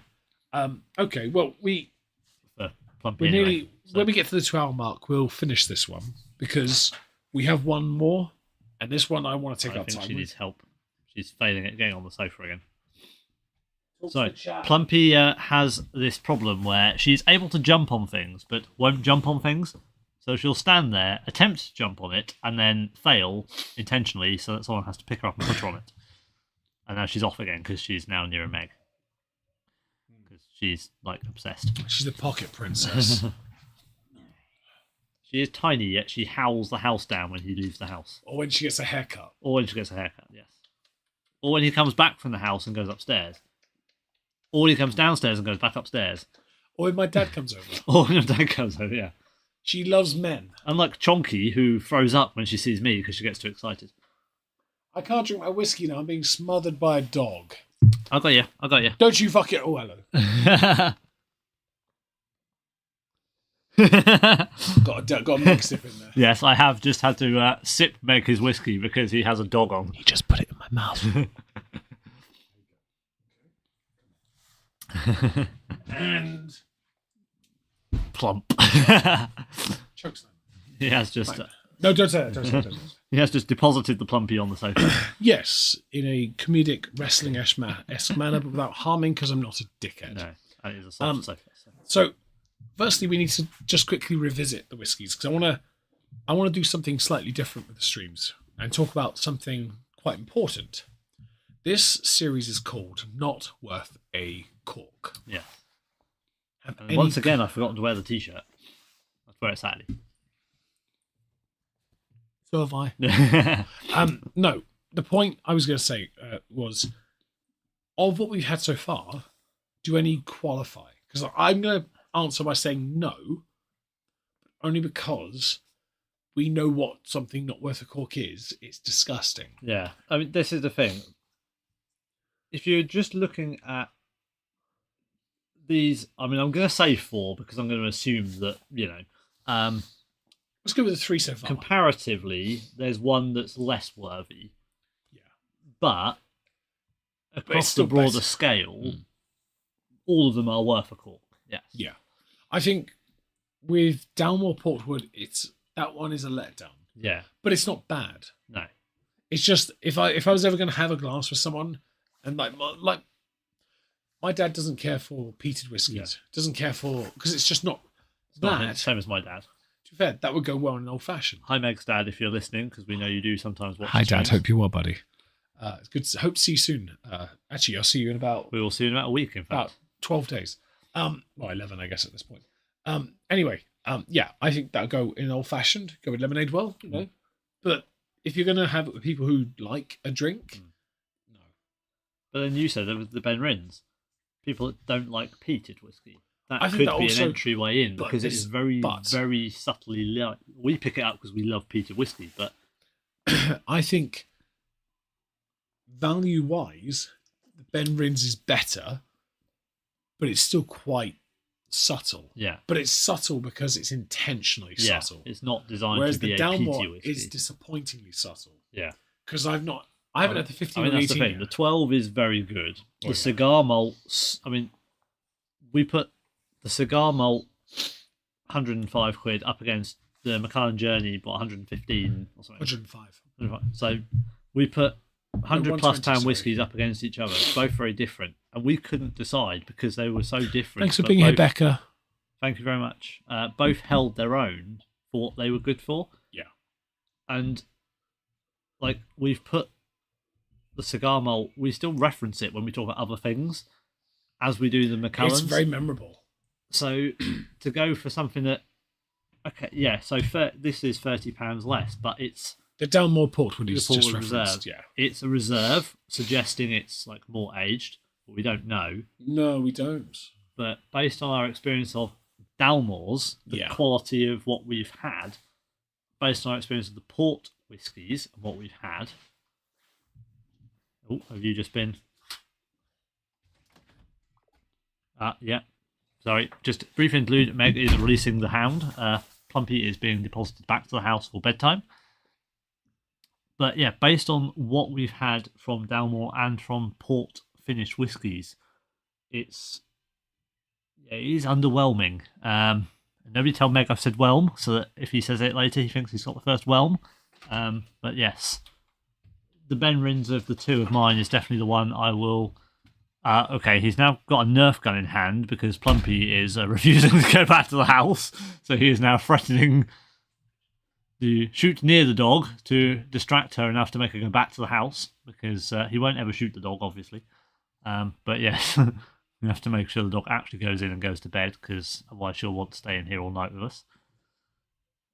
The Ben Rins, I think, of the two of these, if I want to drink, the Ben Rins is the one I will go to, because it's obviously less money, which means I won't feel bad about drinking it and having to buy another one, but it is better.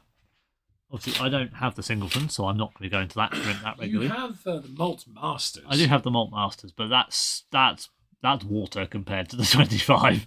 Isn't that what the guy said when you bought Dalmore? He did actually say Dalmore's. Like, Yeah. A lot of it was status, and I mean, it's just watery because it was 40% or 43 or something. Well, this one's 46. This is it's not this preferred is the ABV. second strongest of the four. So We're trying. I found out recently. Preferred ABV for us is 46. Bunnahabhain is 46.3 explicitly across the board. Interesting. They're all 46.3. Yeah. Because that's what the Indian company that owns them wanted the ABV to be. I wonder why. That's interesting. Yeah. Yeah. YouTube video I found out recently. Leona sent it to me, actually. It is a useful whiskey thing. Well done, Leona. Excellent. Yellow swag fan, folks. Chin chin. Plumpy just had to be thrown with a Nerf gun to go indoors, by the way. Yes, I did just tell the chat that you'd taken a Nerf gun out to shoot around her to make her go back indoors. What? Yeah. You're an idiot. What? I shot her on the ear. Oh, you shot. Oh, I didn't. I went to shoot around her. She moved into it. Oh. I didn't want Fair to. enough. I had to go out there and be like, lift her up. Sorry about that. And moved her along. I did explain that she would refuse to go back to the house, and therefore she had to be encouraged back in. Anyway, palate cleanse, buddy. I haven't finished mine yet, but yes, you Finish can. your send it. But it's good. I don't care. Send it. Oh dear, I'm being told to send. Okay, Try not to overtake send it. I'm going up the inside. It's a blind corner, but we're going. David's quite fond of going inside. I know. I didn't want to do that. Thing is, we've been here for 2 hours. My voice is killing me. I've got to do True. a rehab, and I really want to do the English because this is a massive punt. Yeah, okay. Sorry, that was too good to shot. It was. David can now confirm in his newfound series that was not worth a shot. No.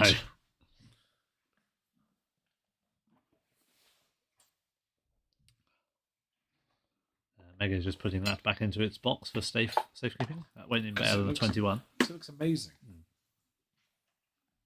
I have to go out there and get those darts. It looks so good that it's on the floor because it won't fit in the cabinet. It will. I just need to rejig everything again. If we're going to move a shelf again. No. I just moved the contents of the shelf. Yeah, we're doing well with whiskey cabinets and shelving of late. I'm checked. It's fine. Yeah, it is actually warm. There's 3 light still. It's fine. It doesn't seem like from 4, does it? It's the wicks. They're cheap. Right. Well, I have virtually. Okay. So the final one is this. Now, I'm going to preface this by saying I did not pick this because I was struggling. Every year, I buy what I dub the January treat. Dave has now jumped on this and now buys himself a January treat. Last year, technically, it was the Dalmor Cigar. This year, technically, it was the Kalila. Yes. Let's say that because that's disappointing. Yes. We'll go with that because then, it's fine. Yeah. Highland and Isla. I started this 2 years before, so Dave got in on it because I was like, it's a good idea to buy yourself a treat. And because I became a manager in that time frame and therefore got a bonus, it worked quite nicely. Yes, and last year, I mean, I still bought more last year and I did this year, but to be fair, now Dave knows the game, he might well do what I suggested and be able to do it as well. It's possible. Well, nowhere else is going to take the bloody Scottish fiver I've got, so that can go in the tin. Do it. Fuck it. Do it. You don't have to worry about the Queen or King's face changing on it. And so my first one was the Jack Daniel's Sinatra Select. Very ostentatious Jack Daniel's. It was on my wish list for years, and I looked at it and I was just like, I'm having that. It's the Jack Daniel's we both like. Yeah. Although to be fair, it's pretty much just any but rye and any but the standard 7. A year later, I bought Highland Park Fire, which has been loved quite dearly. In the most ostentatious, I would argue still, the most ostentatious box, because it's wood. Yeah. Last year it was Macallan Night on Earth, which Dave suggested. Oh, no, I found it in passing. Yeah. I went in the day before you, didn't I? Yeah. I found it, and I was like, can you put this behind the bar for me? So I was like, I own a Macallan. And we tried it with the Dalmor, and we agreed.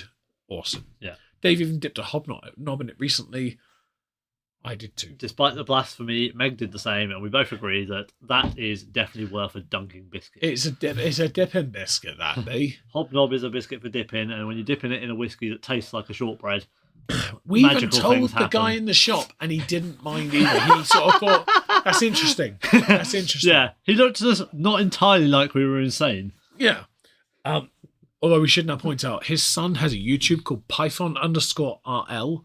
Everyone should go subscribe to him just because he's only 12, and screw it. Go give him a sub. Yes, please do. Python_RL. His dad was very good to us in the whiskey shop, so we thought we would try and help his Hobnob son out abuse. with a YouTube I disagree.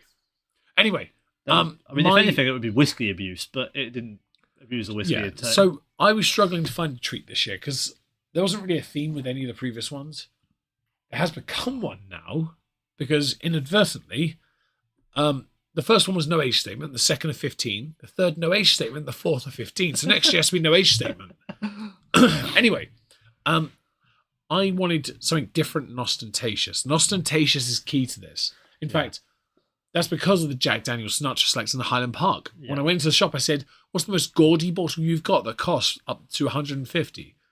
I was going to go Glenfiddich 21 last year. They just sold out. But he had the Macallan, and he went up on the shelf. The same guy that served us this year served us last year, yes. right? He went up there and he says 120 or 105. Served me the Tranquility. Yeah. And what's that? Oh, the rare find. You might want to tell people that, so Tranquility means nothing to them. Say it then. So basically, this is the same guy that when I was looking for a birthday whiskey last year, found me the rare find, what they call Tranquility, which is a rare release from a distillery, unnamed distillery, although this is basically 99.9% a Glenlivet, which was my 35-year-old birthday whiskey, and it's a 35-year-old single malt. Yes, he has an age alignment. I'm 39 next year, and Singleton's the only one. But it's $2,500. So basically, we need all of your money in the next year. I might be able to. You never know. Anyway, this year, though, I couldn't find one. And then I was on the website, the whiskey website. Dave saw this, what you see on the screen, and he said, go for that. And I was like, all right, then. So I put it on my shopping list. This is Norfolk, England's The English, formerly called the English Whisky Company, the first. George's Whisky Distillery, I think it was his Thank first you. name, yes. Established at some point, I don't read Roman numerals, 2006. 2006, yes. Thank you. MMV1 or I. It's the English distillery, the English Whisky Company. We've been to their distillery long ago. In fact, we loved it. Yes. To the point, I have a sample bottle behind the bar of the Chapter 6 Somewhere. on the floor next to your feet.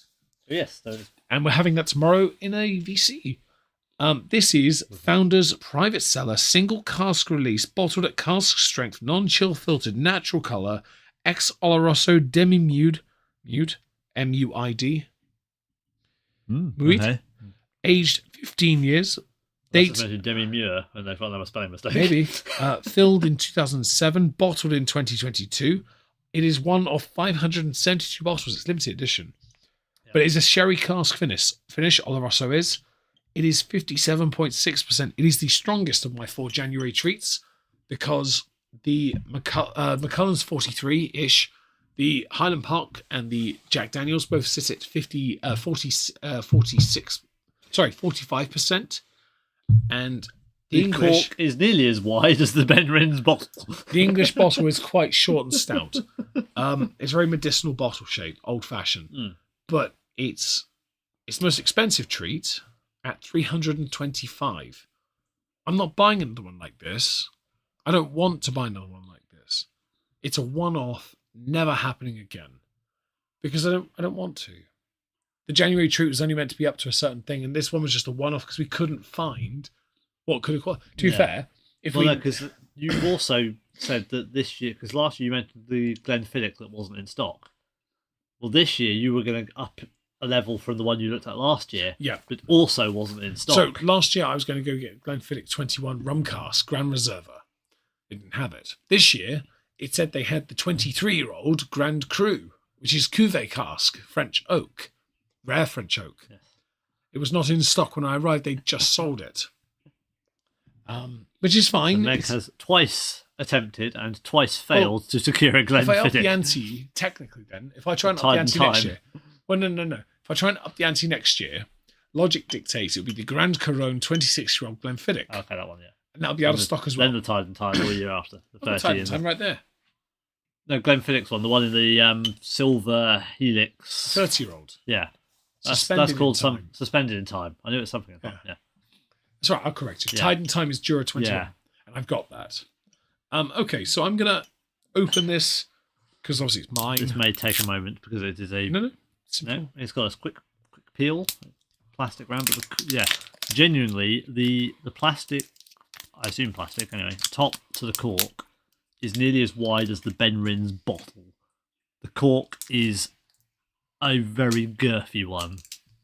It's going to, I hope, make an awesome noise when it looks pops. This looks like Nika. Short and stout and awkward. Well, it's proving awkward because the initial peel has gone well, but the secondary peel of the plastic is proving difficult. Implements are now required. This is where we're at. We're having to get tools to get into the whiskey. This is not because we are too drunk to open the bottle. This is purely because the bottle is too much of a pain in the ass. I literally can't. He has arrived with nail files and a scalpel. Modelling knife. Modelling knife. Okay. Nearly a scalpel. And one swish of the wrist. Very skilled movement there. Give me a second. I'll put the modelling knife away first because I don't want to leave that. You should have gone Wingardium Leviosa. It's Leviosa. Anyway, are you ready for this, folks?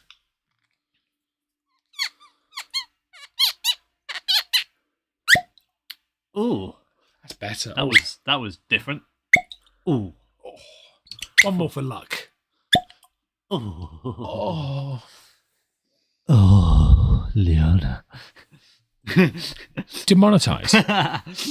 It's very moistened cork. It is moistened. That is a wide top. Yeah, that's almost as wide. I mean, that's as chunky. Is it? No, it's not plastic. I stand correct as well. It is not plastic. It is wood. Look at the size of my Nika 12. It is wider than the Nika 12. It's still like that's the like Nika. 2 inches diameter nearly of cork It top. wasn't the width of the Nika that I meant. I meant that, like the Nika, it's just very, very. Okay, I'm not getting much from that, but by all means, have a go. He's actually put his nose into the bottle. All right. I mean, this can be interesting. I'm getting a sherry, but oh yeah, that's don't disappoint me. I beg I you keep don't. forgetting to do this. Moisten I'm having to, the jigger. Cleanse the jigger between pores. I keep Stick it forgetting. in there so you have to drink it. Yeah, this is true. I do at least have a get out this time, so I have another glass. Right. I'm anticipating this to be a potentially awkward pour as well. For those, just to give a bit more description here, this whiskey looks like mahogany in varnish. It is so rich in colour. Don't touch the banister. I remember that. It's very rich. It's very awkward to pour because of the bottle top being very flat at the top. It's very flat and very wide. It's hard to control. Ooh, bugger. And I've managed to fail from pouring into the jigger. Towel behind the bar. Hard to control how much whiskey comes out of the bottle. Careful your glass. Right, give me a sec.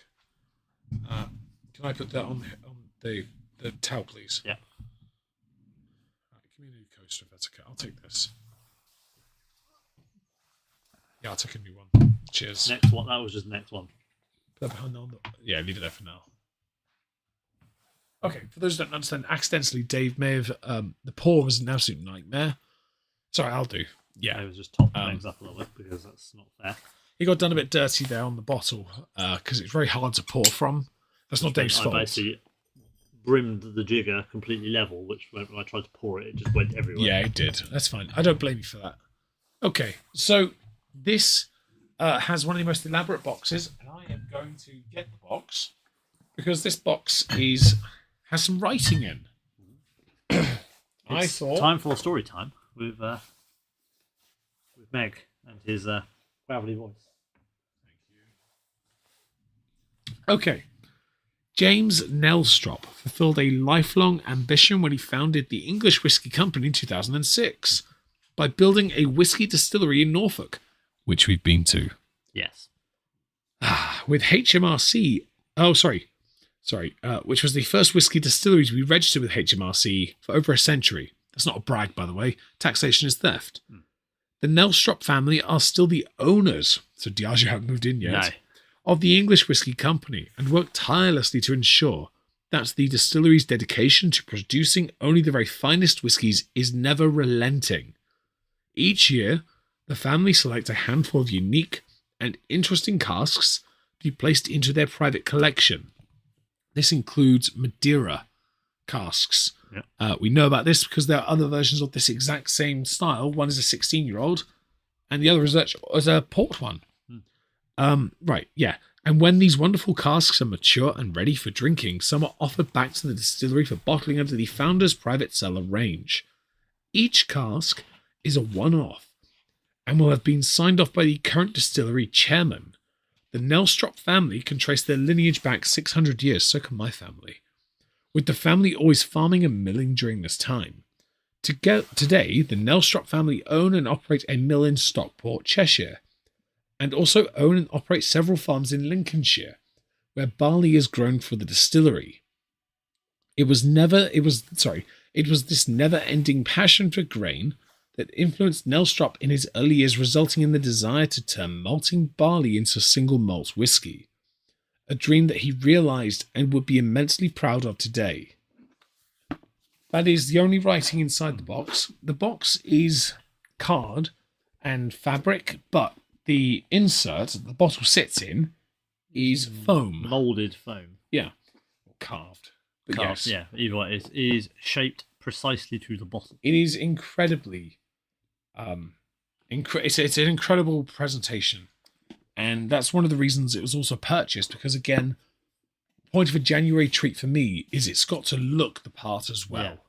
Yeah. Bear in mind it has to sit on the shelf next to the Sinatra Select, the Highland Park Fire. The Macallan Night on Earth in Scotland. Yeah, with its fancy double box, opening box thing. There's an element of showmanship to these whiskies that is required in order to make them fit in. Yeah.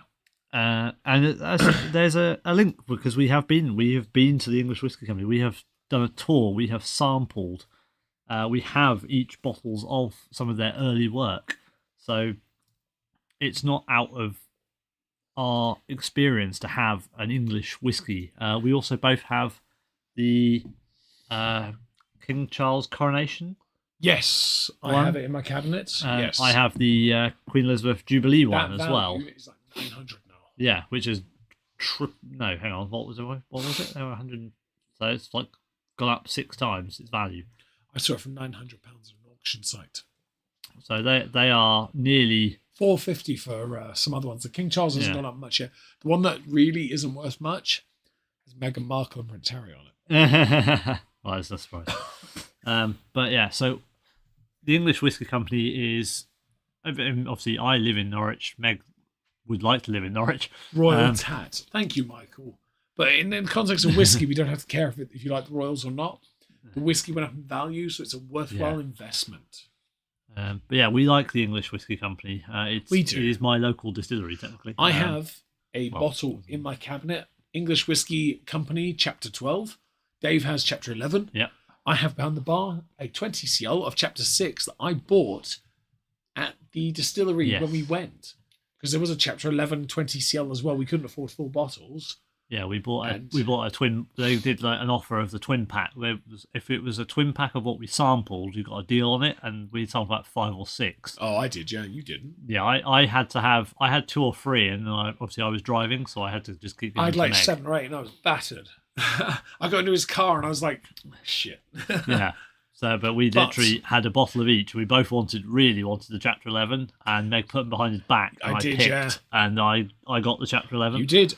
This is one of those things where I could have really done him dirty by simply switching them around. But I didn't know which one was which anyway, so it didn't matter. Either way, he won, fair and square.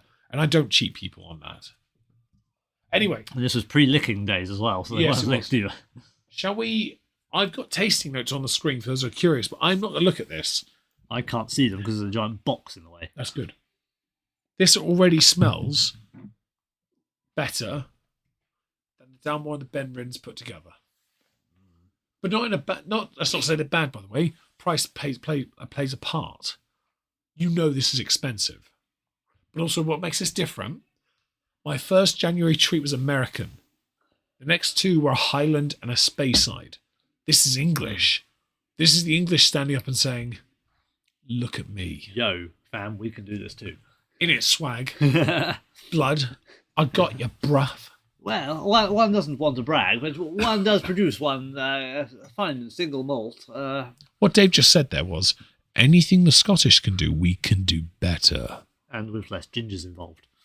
There's ginger in the throat profile on this. So it might taste like Scottish. Might taste like money. Oh, it smells good. The thing is, I've yet to have a dud English whiskey. Yeah. No, there was one of those Lakes ones. Wasn't great. Doesn't count. It's not English. They are. They're not. We don't own them. We don't care. That was the sherry one, by the way, because the Manzanilla made up for it. The Manzanilla cask. I don't think it was necessarily bad. I think it was just that it just wasn't as refined as it could have been. Yeah. I'm getting fruit. You know what it really smells like? Bless you. Sorry. It smells strong. Okay. Yeah, it's fruity. 57.6%. Definitely no peat. I don't know if they do on the nose. They do a Madeira and a port one of this. One of them is a 16-year-old, the other's a 50. I think Madeira's a 15, the port's a 16-year-old. Yeah. You get one of them on their website. This does kind of also make me want to open my 13-year-old rum cask one. Peated rum cask, but you should. You've got collection pieces. Yeah. So what is on the nose? Because I'm intrigued. I haven't got a clue. Because there's no tasting notes anywhere but the whiskey shop. Oh. And none of them have definitive tasting notes. Useful. They have the whiskey shop is the only one that sells this one. And they don't give you tasting notes. Proper ones. It's not Master Malt. Master Malt have some for the Madeira cask. Oh. So we have to make this up as we go along. Excellent. As always, bullshit artists, yes. So, well, I've commenced Jilly Goulden mode. Tar. Is that the one that looked at poop? Yeah. Okay, I don't want to talk about that person. They smell strong, and I think we need to have a jolly good sip. What do you think, David? Well, one can't say no. About damn time. January treat. Let's get Cheers. Let's get this.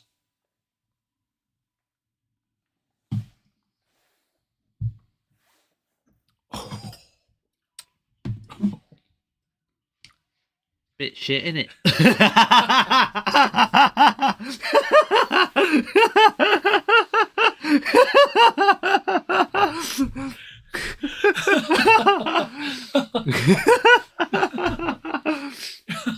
I'm trying not to laugh too much. That's made my mouth water every time I've laughed.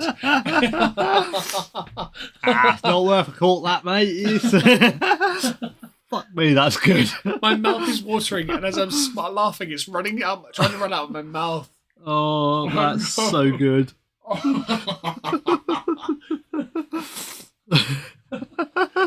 David's just killed Meg for the evening. Oh. The thing is, it got worse because as I was laughing, my mouth was watering, and it was trying to leave my mouth. I was like, oh, shit. I can't afford to let this out of my mouth. Oh, it's so smooth. I can't laugh normally, so it's really bad. Oh, that's good. There's some fruit, there's some woodiness, there's some little hint of like a tingle of something spice. I was about to say all those words, and then you just rock up and go, bit of shit, mate. I'm sorry, did you just pour yourself another Downmore Portwood, mate? Do you have some hoot up, perhaps? Oh, get Meg a bib. I mean, get a towel. I mean, yeah. I've got a towel, don't worry. Oh, you dickhead. I'll pat him down later. No, that's really... It's lovely. It really is. That's really nice. That's S tier. That is. Sorry, Singleton 25. You've been relegated to sub S. If you think about like January treats, like your Kalila, your cigar, S tier. My 4, S tier. But is it because of the cost? Well, yeah, but I don't know, because the problem is, if that cost 100 quid, that would be absolutely mental. If that cost 500 quid, I don't think I'd be sitting here going, ooh, a bit expensive. Like, well, actually, we've only recently really gotten into the more expensive whiskies. Yeah. So we don't actually know. No. But that's just... So, what I will say, when the English Whisky Company, St George's Distillery as it was, first launched, a lot of their bottlings sold out very quickly. They did. But the initial reputation they had was for being very expensive for what was not necessarily very boutique and great overrated whiskey. Yeah, it took time. But some of the whiskies were not in that vein. No, but they weren't. They have... That reputation has gone over time because it's just been replaced with a reputation for quality. King Charles III has a entire warehouse of whiskey barrels that they have because he loves whiskey. Yeah. Although Lefroy, whatever, 25 or whatever it is. He loves Lefroy 15. Or Lefroy 15. But if they do, the English company, do ever bother to release those to public, you know, I can imagine they'll be peated. Yeah. And I reckon they'll smash it. Well, I mean, Chapter 11 was insane. That was the peated whiskey, wasn't it? Yeah, that's good. It was good. Yeah, I'm impressed with that. I generally didn't even think that would cause you that much of a reaction. That was brilliant. That was just an off-the-cuff thing. I was just like, if I like it, I'm going to say something funny. You said, it's not that what you said, it's how you said it. You said it in a voice I would use. Bit of shit, mate. I can't do the fucking I was voice. channeling Friend of the Family. If he's watching, you're a twat. And you know we're right. It's funny. Well, your dad as well. I can imagine your dad saying something similar to a whiskey we give him at some point. Nah, he has that. He'll know. He wouldn't say shit. But Next, Dad, you are not putting lemonade in this. To be fair, he knows there are some you just don't do that. There's like the Bushmills 21, but for different reasons. He understands that. He knows where quality is. I'm not going to say no, though, if he wants a Singleton 25 with a glass of lemonade, because, again, I don't really care enough, but I might with this one. Yeah. This is something different. Because, again, this even suggested adding a little water to it just to unlock it, and I'm like, but I don't need the water to unlock it. Say, what more are we going to get? Beyond, well, the last word in the tasting notes, satisfying. How British is that? It does also say, it says the finish is sumptuous. Like, I mean, I'd like to subject it to the Whelm scale.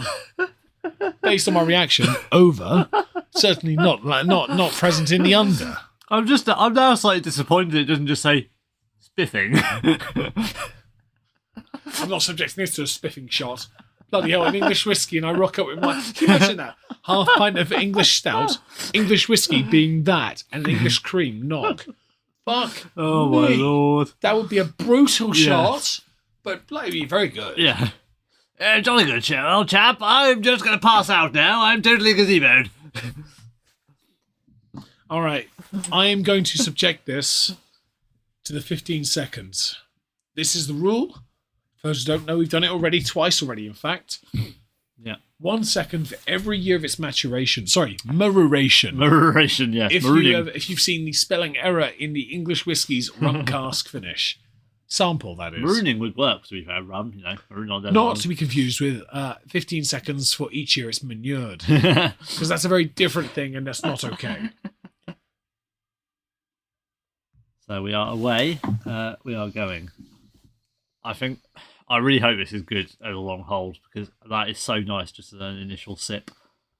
I'm very jealous, but equally I couldn't have afforded that. So I know can't really be that jealous. There we go. That is your 15 seconds gone. Meg's just having a small out of body experience here. It's cast strength. But yes, he is now fit. Oh. Now fit. See, that's something I hadn't said yet. Up until you've just done that, there's a lot of ginger. I haven't noticed the ABV. You notice it then. The sips don't really belie the ABV, do they? I'm trying to get my voice back there. That is delectable. We have just finally found a disproving for Lord John Marbury, who says that ginger and whiskey, well, you could just remove the ginger. What if the ginger's in the whiskey, though? Yeah, it's very medicinal. You don't need the ginger if it's in the whiskey. No. What it says, and aggressive, 2 Gs, but yes, aggressive is actually, in that instance, 15 seconds. That is an aggressive settle. That is very strong, very spicy. The fruitiness, the berries, very nice. There's like a bit of fig in there as well, I think. Is there fig in there? Yes, there is. Fucking yes. See, I thought that on the smell. I didn't say it because I wasn't David, sure. set up. But Come on, send it. Do your little 15 seconds. Come on. You've got. Hang on. I don't know if I'm going to send that. 15 seconds. I'm not sending it. Well, send it in 15 seconds. Dave's going to do this 15 seconds. That it builds, but when it goes down, your tongue is like on fire. It builds. By the way, Dave mentioned he couldn't afford it. He could have actually bought it if he bought that and only that, and the Dalmore without the gift set, based on what he spent. But it is worth pointing out, I can't afford that any other time. I have to work my arse off in December just to buy that one bottle. Okay, now I'm feeling the ABV. It's good, isn't it? Peppery. Very. It says here dried fruit, chocolate, dates, ginger, sweet fig, raisin. But it says here a sweet and decadent treat, which is I believe decadent is used for the 15-year-old fruity decadent singleton. Yes. Sultry aromas of dried fruits and chocolate-covered raisins on the nose. The palate brings notes of crystallized ginger, baked fig, and raisin. The finish is sumptuous and satisfying. Yes, raisin. Yes, I would say pepper rather than ginger I'm going to get rid of personally, the tasting but notes because I think you guys deserve to see that bottle because it's absolutely. I'm so happy because we both have. Ignoring this, I don't think it's a dud. I just don't think it's whelming. No, I just think none of them are bad. No, but they are correctly but they build up. Yeah. Yeah. If say you had the Kalila here, Yeah. that Kalila would be equal. That Kalida's more. I think that Kalida's. Bear in mind, that's only a 15-year-old as well. It's as strong as that. It sits in the Hang on, realm. no. of Your the- Kalila's how old? No, it's a 15-year-old. Yeah, so it's the same age. Yeah. So And it's 2% yeah. stronger. It definitely sits, even though it's 100. No, not 100 pounds less. It's not 100 pounds less. 140, wasn't it? 130. 170. Yeah, because you got the downward. So it's yeah. about 150. About 150 pounds less than the English. Yeah. It. I don't think it beats the English, I but think it's on it par. would sit. It could happily sit in the same company with I would the say English. it's as close to an equal because we know what the quality is. Mm. And so while we're not sampling the Kalila here, which is a shame, of course it is. It is right, it isn't because of how hard it is to get. Yeah. If in August they have another bottle of it, I will tell Dave to buy it so he opens it. Mm. And that, to be fair, that would be one of the few times Dave probably would do that. To be honest, I would, honestly, if you don't, I would just to do it. But I've already started putting money into a mid-year treat jar. Not as much on purpose, because obviously next year madness is a thing. But if I have a couple £100 in there, I'd probably buy it. Mm. But I would open it because I know it's good. Yeah. And I'd like a really high-end Isla. Although, to be honest, if I could, I try and get the Porter-Skeg 17 because the 8 and the 17 are their two normals. Yeah. Then I've got a set of that and the cast strength. There you go, perfect trilogy of Islas. Oh, this is a tricky one. Oh, that we could try and go for the Talisker 18 and 25 if we're It's made nearly of money. £200 at 18. Yeah, the 25 is 25 how much? It's like The 18 is thousands. most, so just to be clear here, not only is the whiskey the part that I really want, I don't have a collection of. Okay, I do.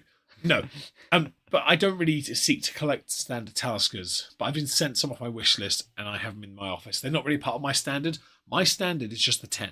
Oh, and I should point out, those at the start of the stream, I have added the computer glasses to the wish list. If anyone is feeling generous and kind enough to purchase them for us, we would very much They appreciate will it. become very much part of the Not Worth a Cork streams.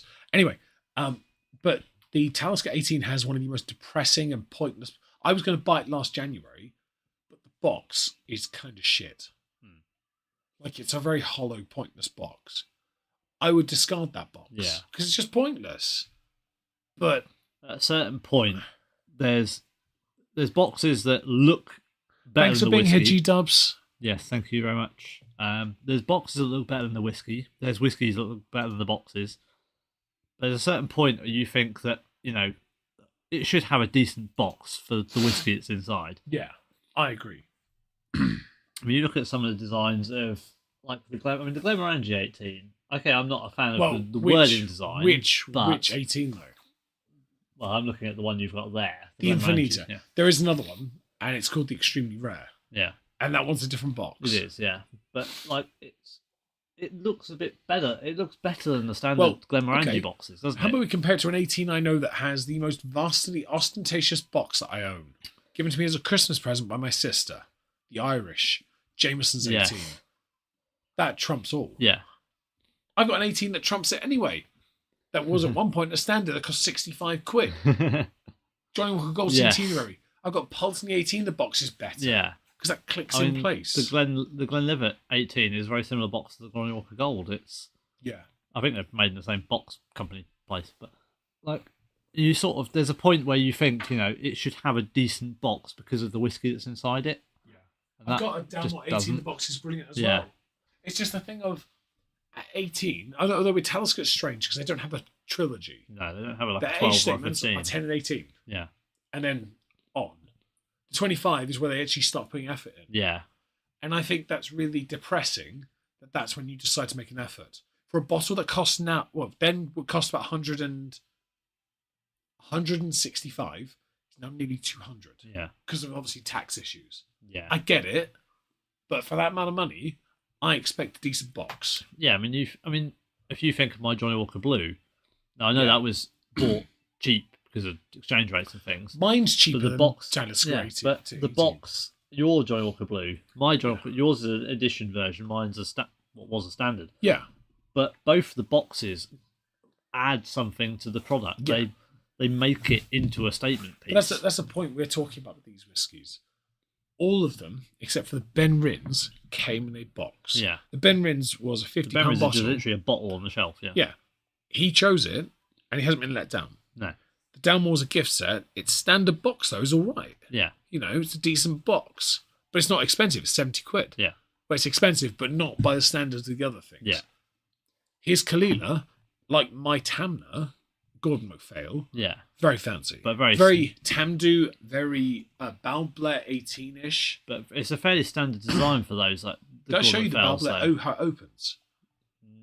No, I don't think you did.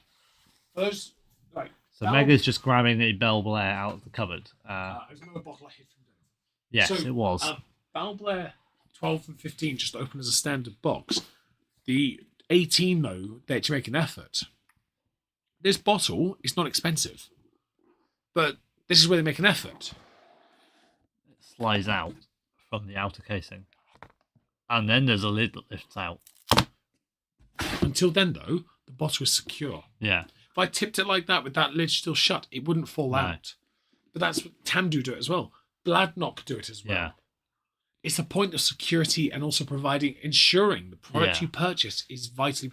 The English is a 15-year-old private seller, limited number. Of course, it's protected. The Singletons slot in. I mean, the Highland parts, obviously, we've alluded to the fire that Meg has. I have the ice, which is of the same series. The wooden framing, it's all magnetized together. Yeah, The bottle is held properly, securely inside the frame. absolutely. You know, they've gone to lengths to make sure that these whiskies not only look the part, but get to you safely, and you can display them because you have confidence that they're going to be safe. But this is where the Talisker let it down. When I was considering getting it, the one thing that genuinely made me then decide, screw it, I'm getting the Bushmill 16 and the Angel's Envy. Bushmill 16, which is in my That's cabinet, a decent box as well. has a little pull on it so I keep the bottles safely in place. Yeah. And the Angel's Envy, I wanted it because of my favourite podcast, but also because the Talisker box was just flimsy. It wasn't anything, it was a massive box, but it was hollow. Yeah. It was so underwhelming. And I was so annoyed about that because I wanted more from it. And it just, to me, that's a letdown because you would expect more. And all the whiskies we bought today, all of them presented how you'd expect for the price. Gift set, Dave's got 2 now. Yeah. A Skeg and this. Both fantastic. Yeah. The glasses are good. I use the nosing glasses. One's in my bedroom right now with a Glenfarclas Class 15 sample in it, waiting to be tasted, the nosing cap to keep it safe. Right? The Dalmore's came with standard glasses. Or a rounded tumbler glass. Yeah, I wouldn't mind those. They're good. You know, who doesn't want a decent gift set? For Burns Night in Sainsbury's, they were doing a thing with Lafroig. Yeah. You know, my under the bar, there's a whiskey glass, a nosing glass without a top to it, without a decent base to it. Oh, that one. Yeah. Little like Bud the Freud were doing glasses like that for free. If you bought a bottle of the 10 in Sainsbury's, you get one for free. That's pretty cool. I was tempted. Yeah. I didn't, because obviously I said I wouldn't. But I wanted the Freud glass. Because I like Lafroig. I can't hate Lafroig. Yeah. I've never been done dirty by Lafroig. Well, we have, but not in the... We don't talk about that. only in the sense of the volume of peat. It doesn't count. It's fine. When you feel the soil in your mouth. Like, I don't want to get so hammered I go and actually just eat peat to find out. If there was a Petiosaurus still in my chat, it'd be a very odd conversation. I feel like after all the whiskey he sent me when he stopped being when he was an active member. When he was able to be part of the active community. Hopefully he's still around, of course, and we hope you do come back one day. Imagine if he's single malt Pete.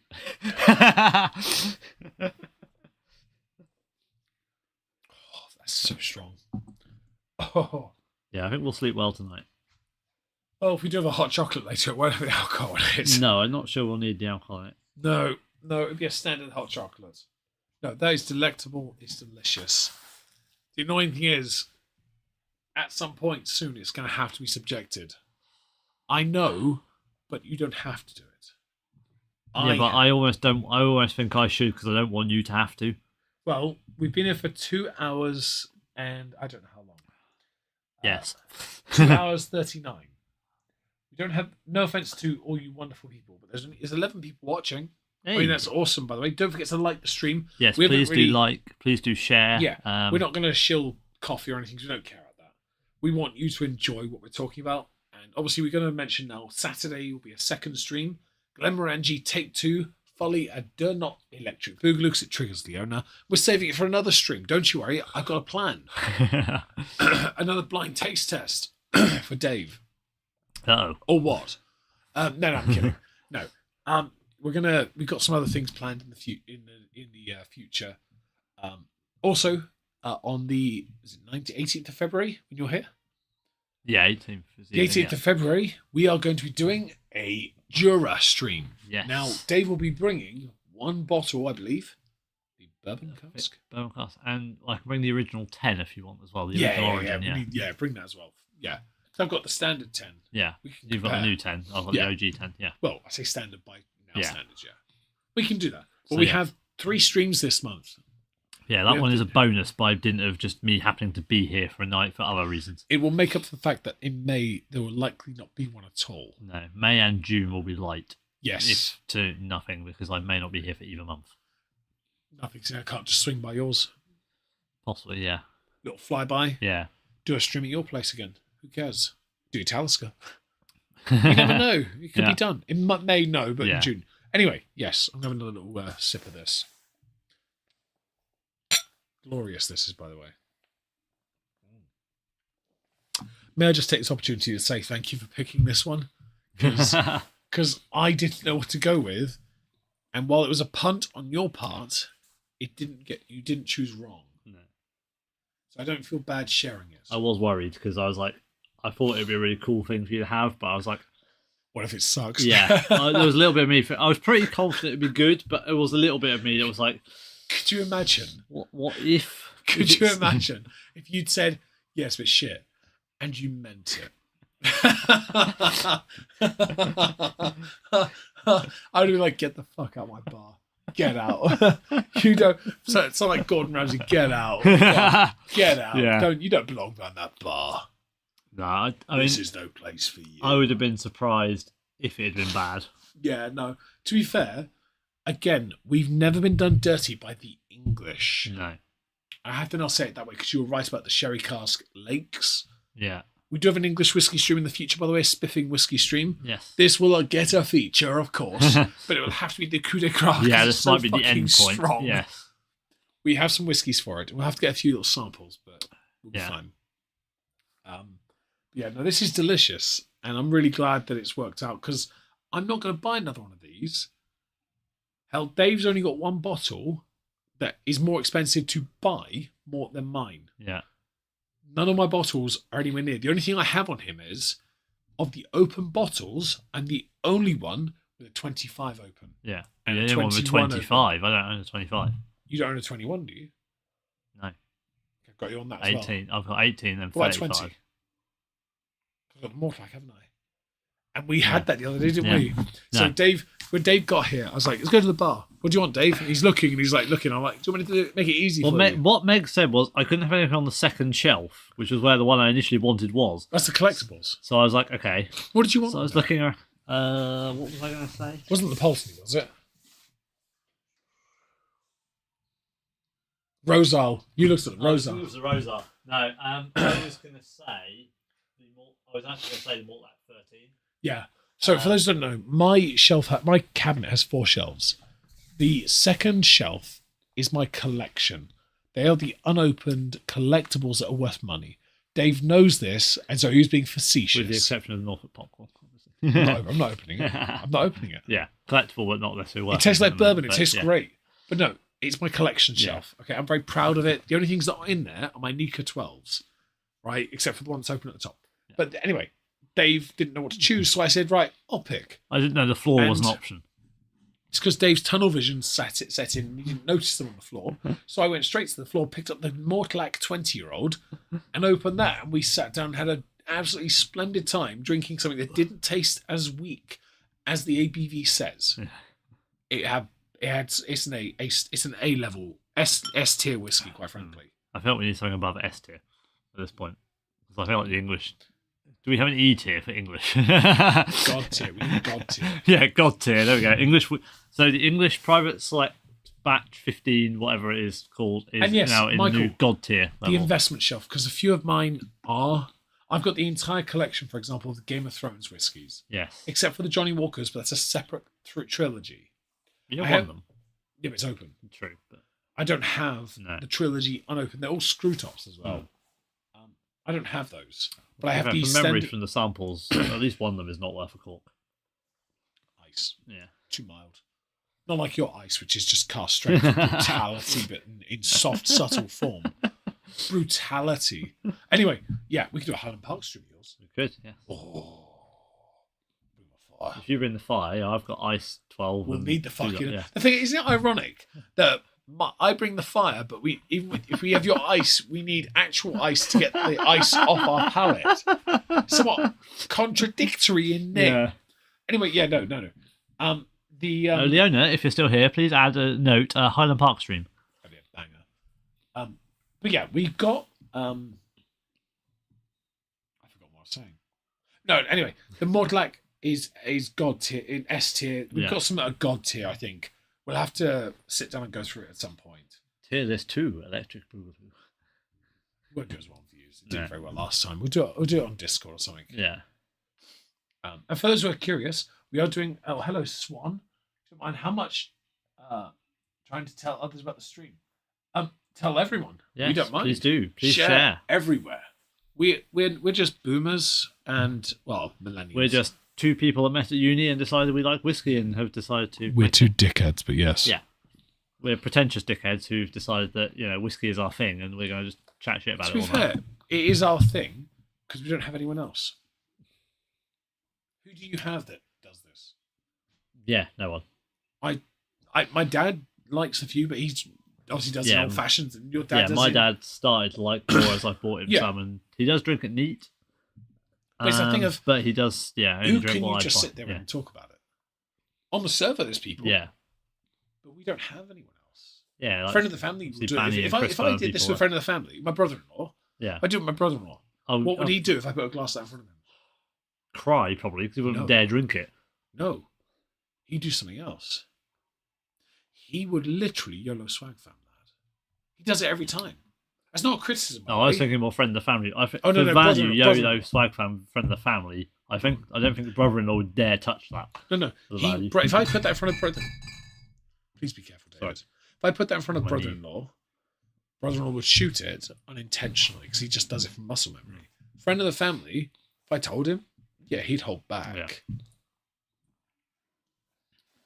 But yeah, no, I mean it's something that dates back. It's kind of what we've always done, isn't it? Because it dates back to those nights at uni where we just order a tasting set and we just sit and spend the evening. We'd have some food and we just have a few glasses. Hey, I just realised.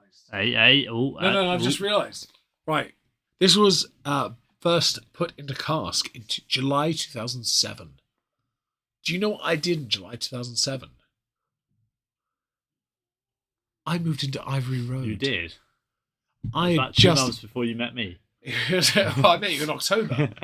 October 2007. I just moved into my house off campus.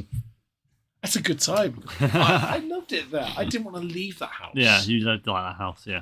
I didn't want to leave, but it was only because of one functioning, absolute dribbling. I can't say the word, but that person, Yeah. the Calvados-loving idiot who slept with a fat chick and fell asleep while doing it, snailing. Yes, we had coined the term snailing. For, I for coined that. it. Yes, I'll take full credit for that. Sleeping while nailing, snailing. Yeah. Right, we only left because of him. We weren't going to leave otherwise, and I'd probably still be there to this day, Yeah. which I'd be okay with. Yeah, to be your honest. landlord liked you, didn't he? So did the next door neighbour. Yeah. Anyway, So yeah, so this whiskey was bottled about 3 months before Meg and I met. which is also about, well, we went to the distillery in 2015. Yeah. So it was halfway through its maturation. Yeah. nearly. You know, It was there. It was there. We might have walked past the cask. Jeez. Yeah. Yeah, this is. All right, I'm gonna have to do it. Okay. I'm gonna bring us back here. I'm gonna do this actually. There. The collections. You can see this for yourselves. I am gonna. going to have to do... This is the most expensive... He doesn't want to do this, so I'm going to make him feel slightly better. You're going to do first. Yeah. All right, Dave is going to YOLO swag fan first. Go on. Normally I do it first. Does that work as a shot? Why the fuck does that work as a shot? Who is shooting this whiskey? That just goes like... Oh, that... How? What idiot that works at the English Whiskey Company? Let's make this. It'll be a brilliant sipper. Oh, by the way, you can shoot the fucker as well. Okay, to be fair, My breathing cough doesn't help. Other than you know how expensive it is, that is a brilliant shot. You won't regret shooting it. Like, I'm glad I went first because I now know that he's not going to regret doing this because it's gone down so nicely. Was that a heron? I was debated saying heron, but false call doesn't make you have to drink. You know what you it. have to do now, right? I don't have a drink, so You have to send it. he has sent it. Fuck's sake.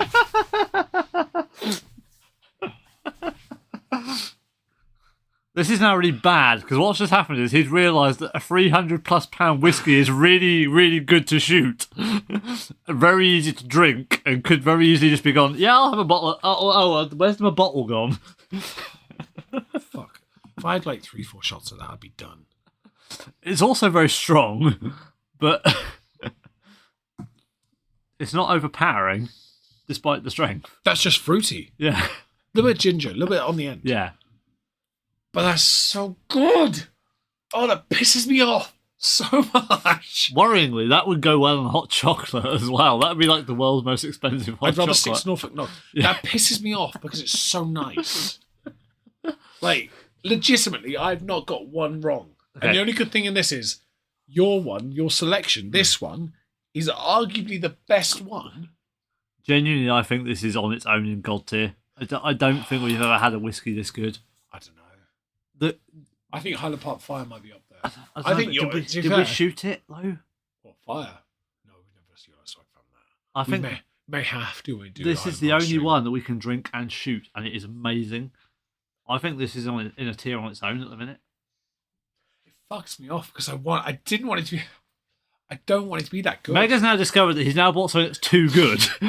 If it's too good, I'll have it. Fuck you. I don't know what to say because it's lovely. I'm going to bring us back here, by the way, guys, because we've obviously finished our shots. It's dangerous. You're right, Leona. 100%. Oh yeah, I can feel it. Yeah, Like, I've been feeling that since I took my first sip.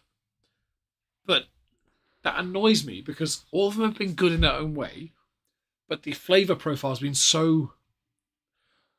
We'll start at the beginning. First of all, we had samples of the Kalila.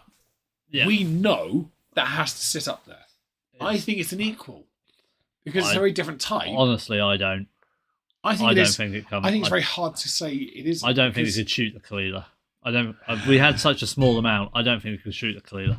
I reckon I could. I feel horrendous. I don't think it would go down as well if you did. Islas aren't really meant for. No. I mean, you saw Lord John Marbury do Yeah. with the 16, but that's a drinker. That's Lord John Marbury, you know. Of course, yeah, splendid. But it's still. I don't.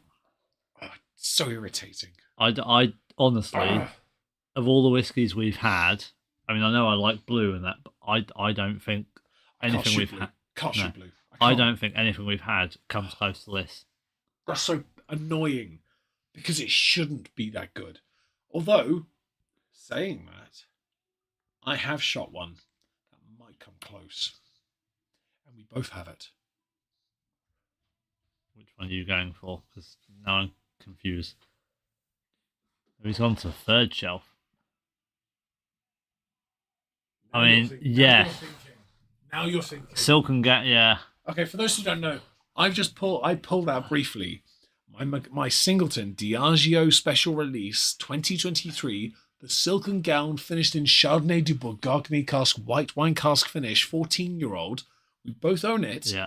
Mine's open. That is something else. And we had it with my father. We did. And my dad liked it too. Yeah. Although he would, to be fair. He knew it was expensive. Now you know I've got you. We might have a point. But it would need much experimentation and investigation. I feel like there's a stream in here somewhere. Cast strength. No. Do we just set that mattress on the floor? The God tier stream. What whiskies do we think could be God tier? Because I think there's this. I'm sorry, the singles and 25 I don't think is going to get there. No. That It's a different Silk kind of and good. Gown. It's S tier, but it's not God tier.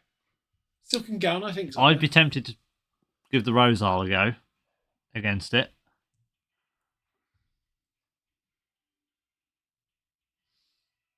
But do we think there's anything else? Stop. Because I have an idea.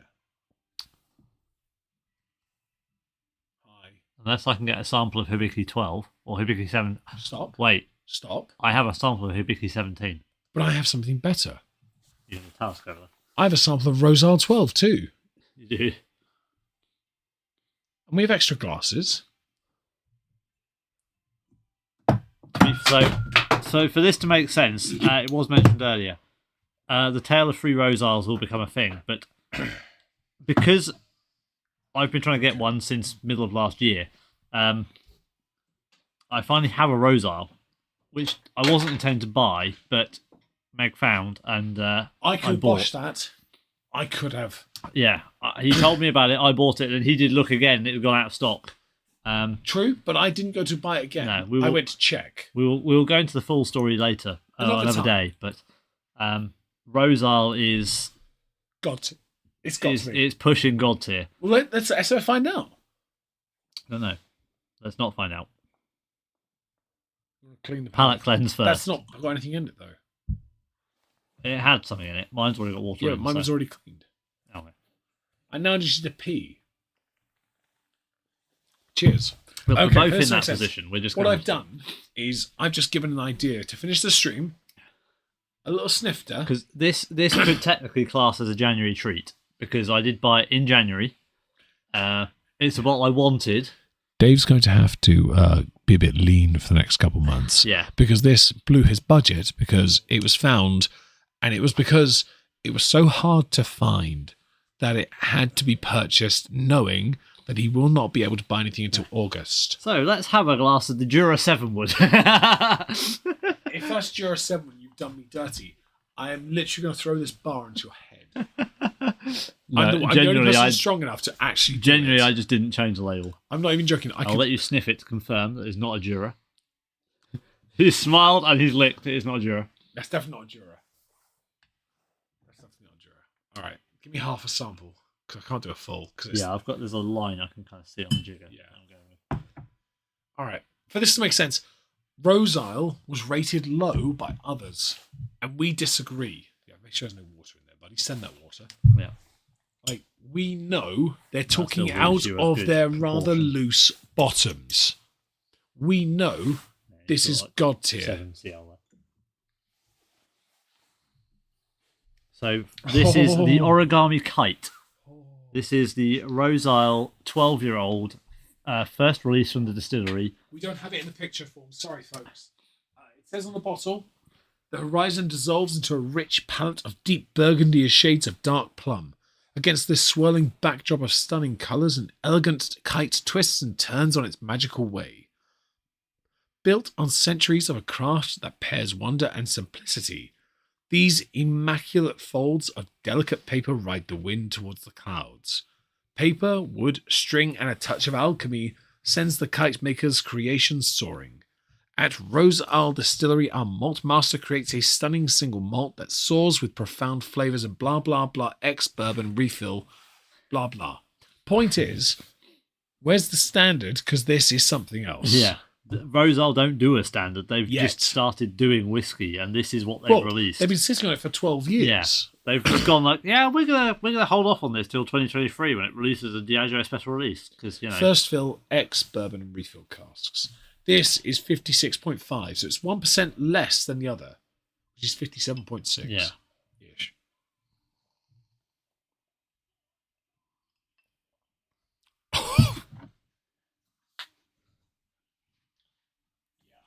That's the good stuff. That has to be.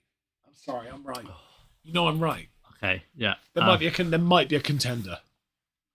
And it's annoying because again, it's another punt. Because we didn't know Rosal. No. We didn't know that would be good either. And that is both frustrating and hilarious. Okay, so can we think of a fourth? So we've got the English, we've got Rosal, Hibiki 17. I reckon I'm willing to sacrifice my sample I wouldn't do that. for a god tier I stream. might say, actually, because I have tried it and you haven't. Why Pulteney? Single cask. That could be a stream. What is the best whiskey we've ever had? The annoying thing is I want to put my Nika 12 there, but I know it's not good enough. And it annoys me because I know it's good, but it's not as good. I know what I'm looking for. Yeah. And it frustrates me because... Weirdly... Well, like, if I want to say what's really good... Hang on. Go on. Think what our taste profile is. You're thinking about freaking peaty, aren't you? No, what I'm thinking is we've currently got 3 whiskies. Really If you're sweet. thinking of that as a fourth, how many of them are Isla? We don't have an Isla. Our profile is that, yet we're thinking of 4 potential best whiskies we've ever had, and none of them are an Isla. And I'm not including, obviously, the Far Class 40, because we can't. There's not enough of that to go around to try. Spanish oak. Yeah. For 2 people that would probably say, if you asked us to say what flavour profile our perfect whiskey would have in one word, we'd say peated. The thing is, that's the thing. We haven't had one that was quite... These are just... We haven't had one, an Isla that goes... I still maintain your Kalila is there. Yeah, it could be. I reckon the only thing is we had less than that. Yeah, we had such a small amount, haven't we? Oh, it's frustrating. We have to talk about it off there. Okay, so yeah, Leona, please note if you're there, a god tier best whiskey ever stream. The perfect whiskey. Yeah. You notice they're mostly cast strength, right? Well, yeah, I mean... Fam, get a double air mattress. We can sleep on that. Okay. Much spooning shall occur. We've been going for 3 hours, 2 minutes. Should we send these, get a hot cocoa and go and chill out? I haven't sent this before. No, this will be a new experience. YOLO swag fam. Good night all. We shall YOLO swag fam. Possibly the best whiskey in the world. We shall see.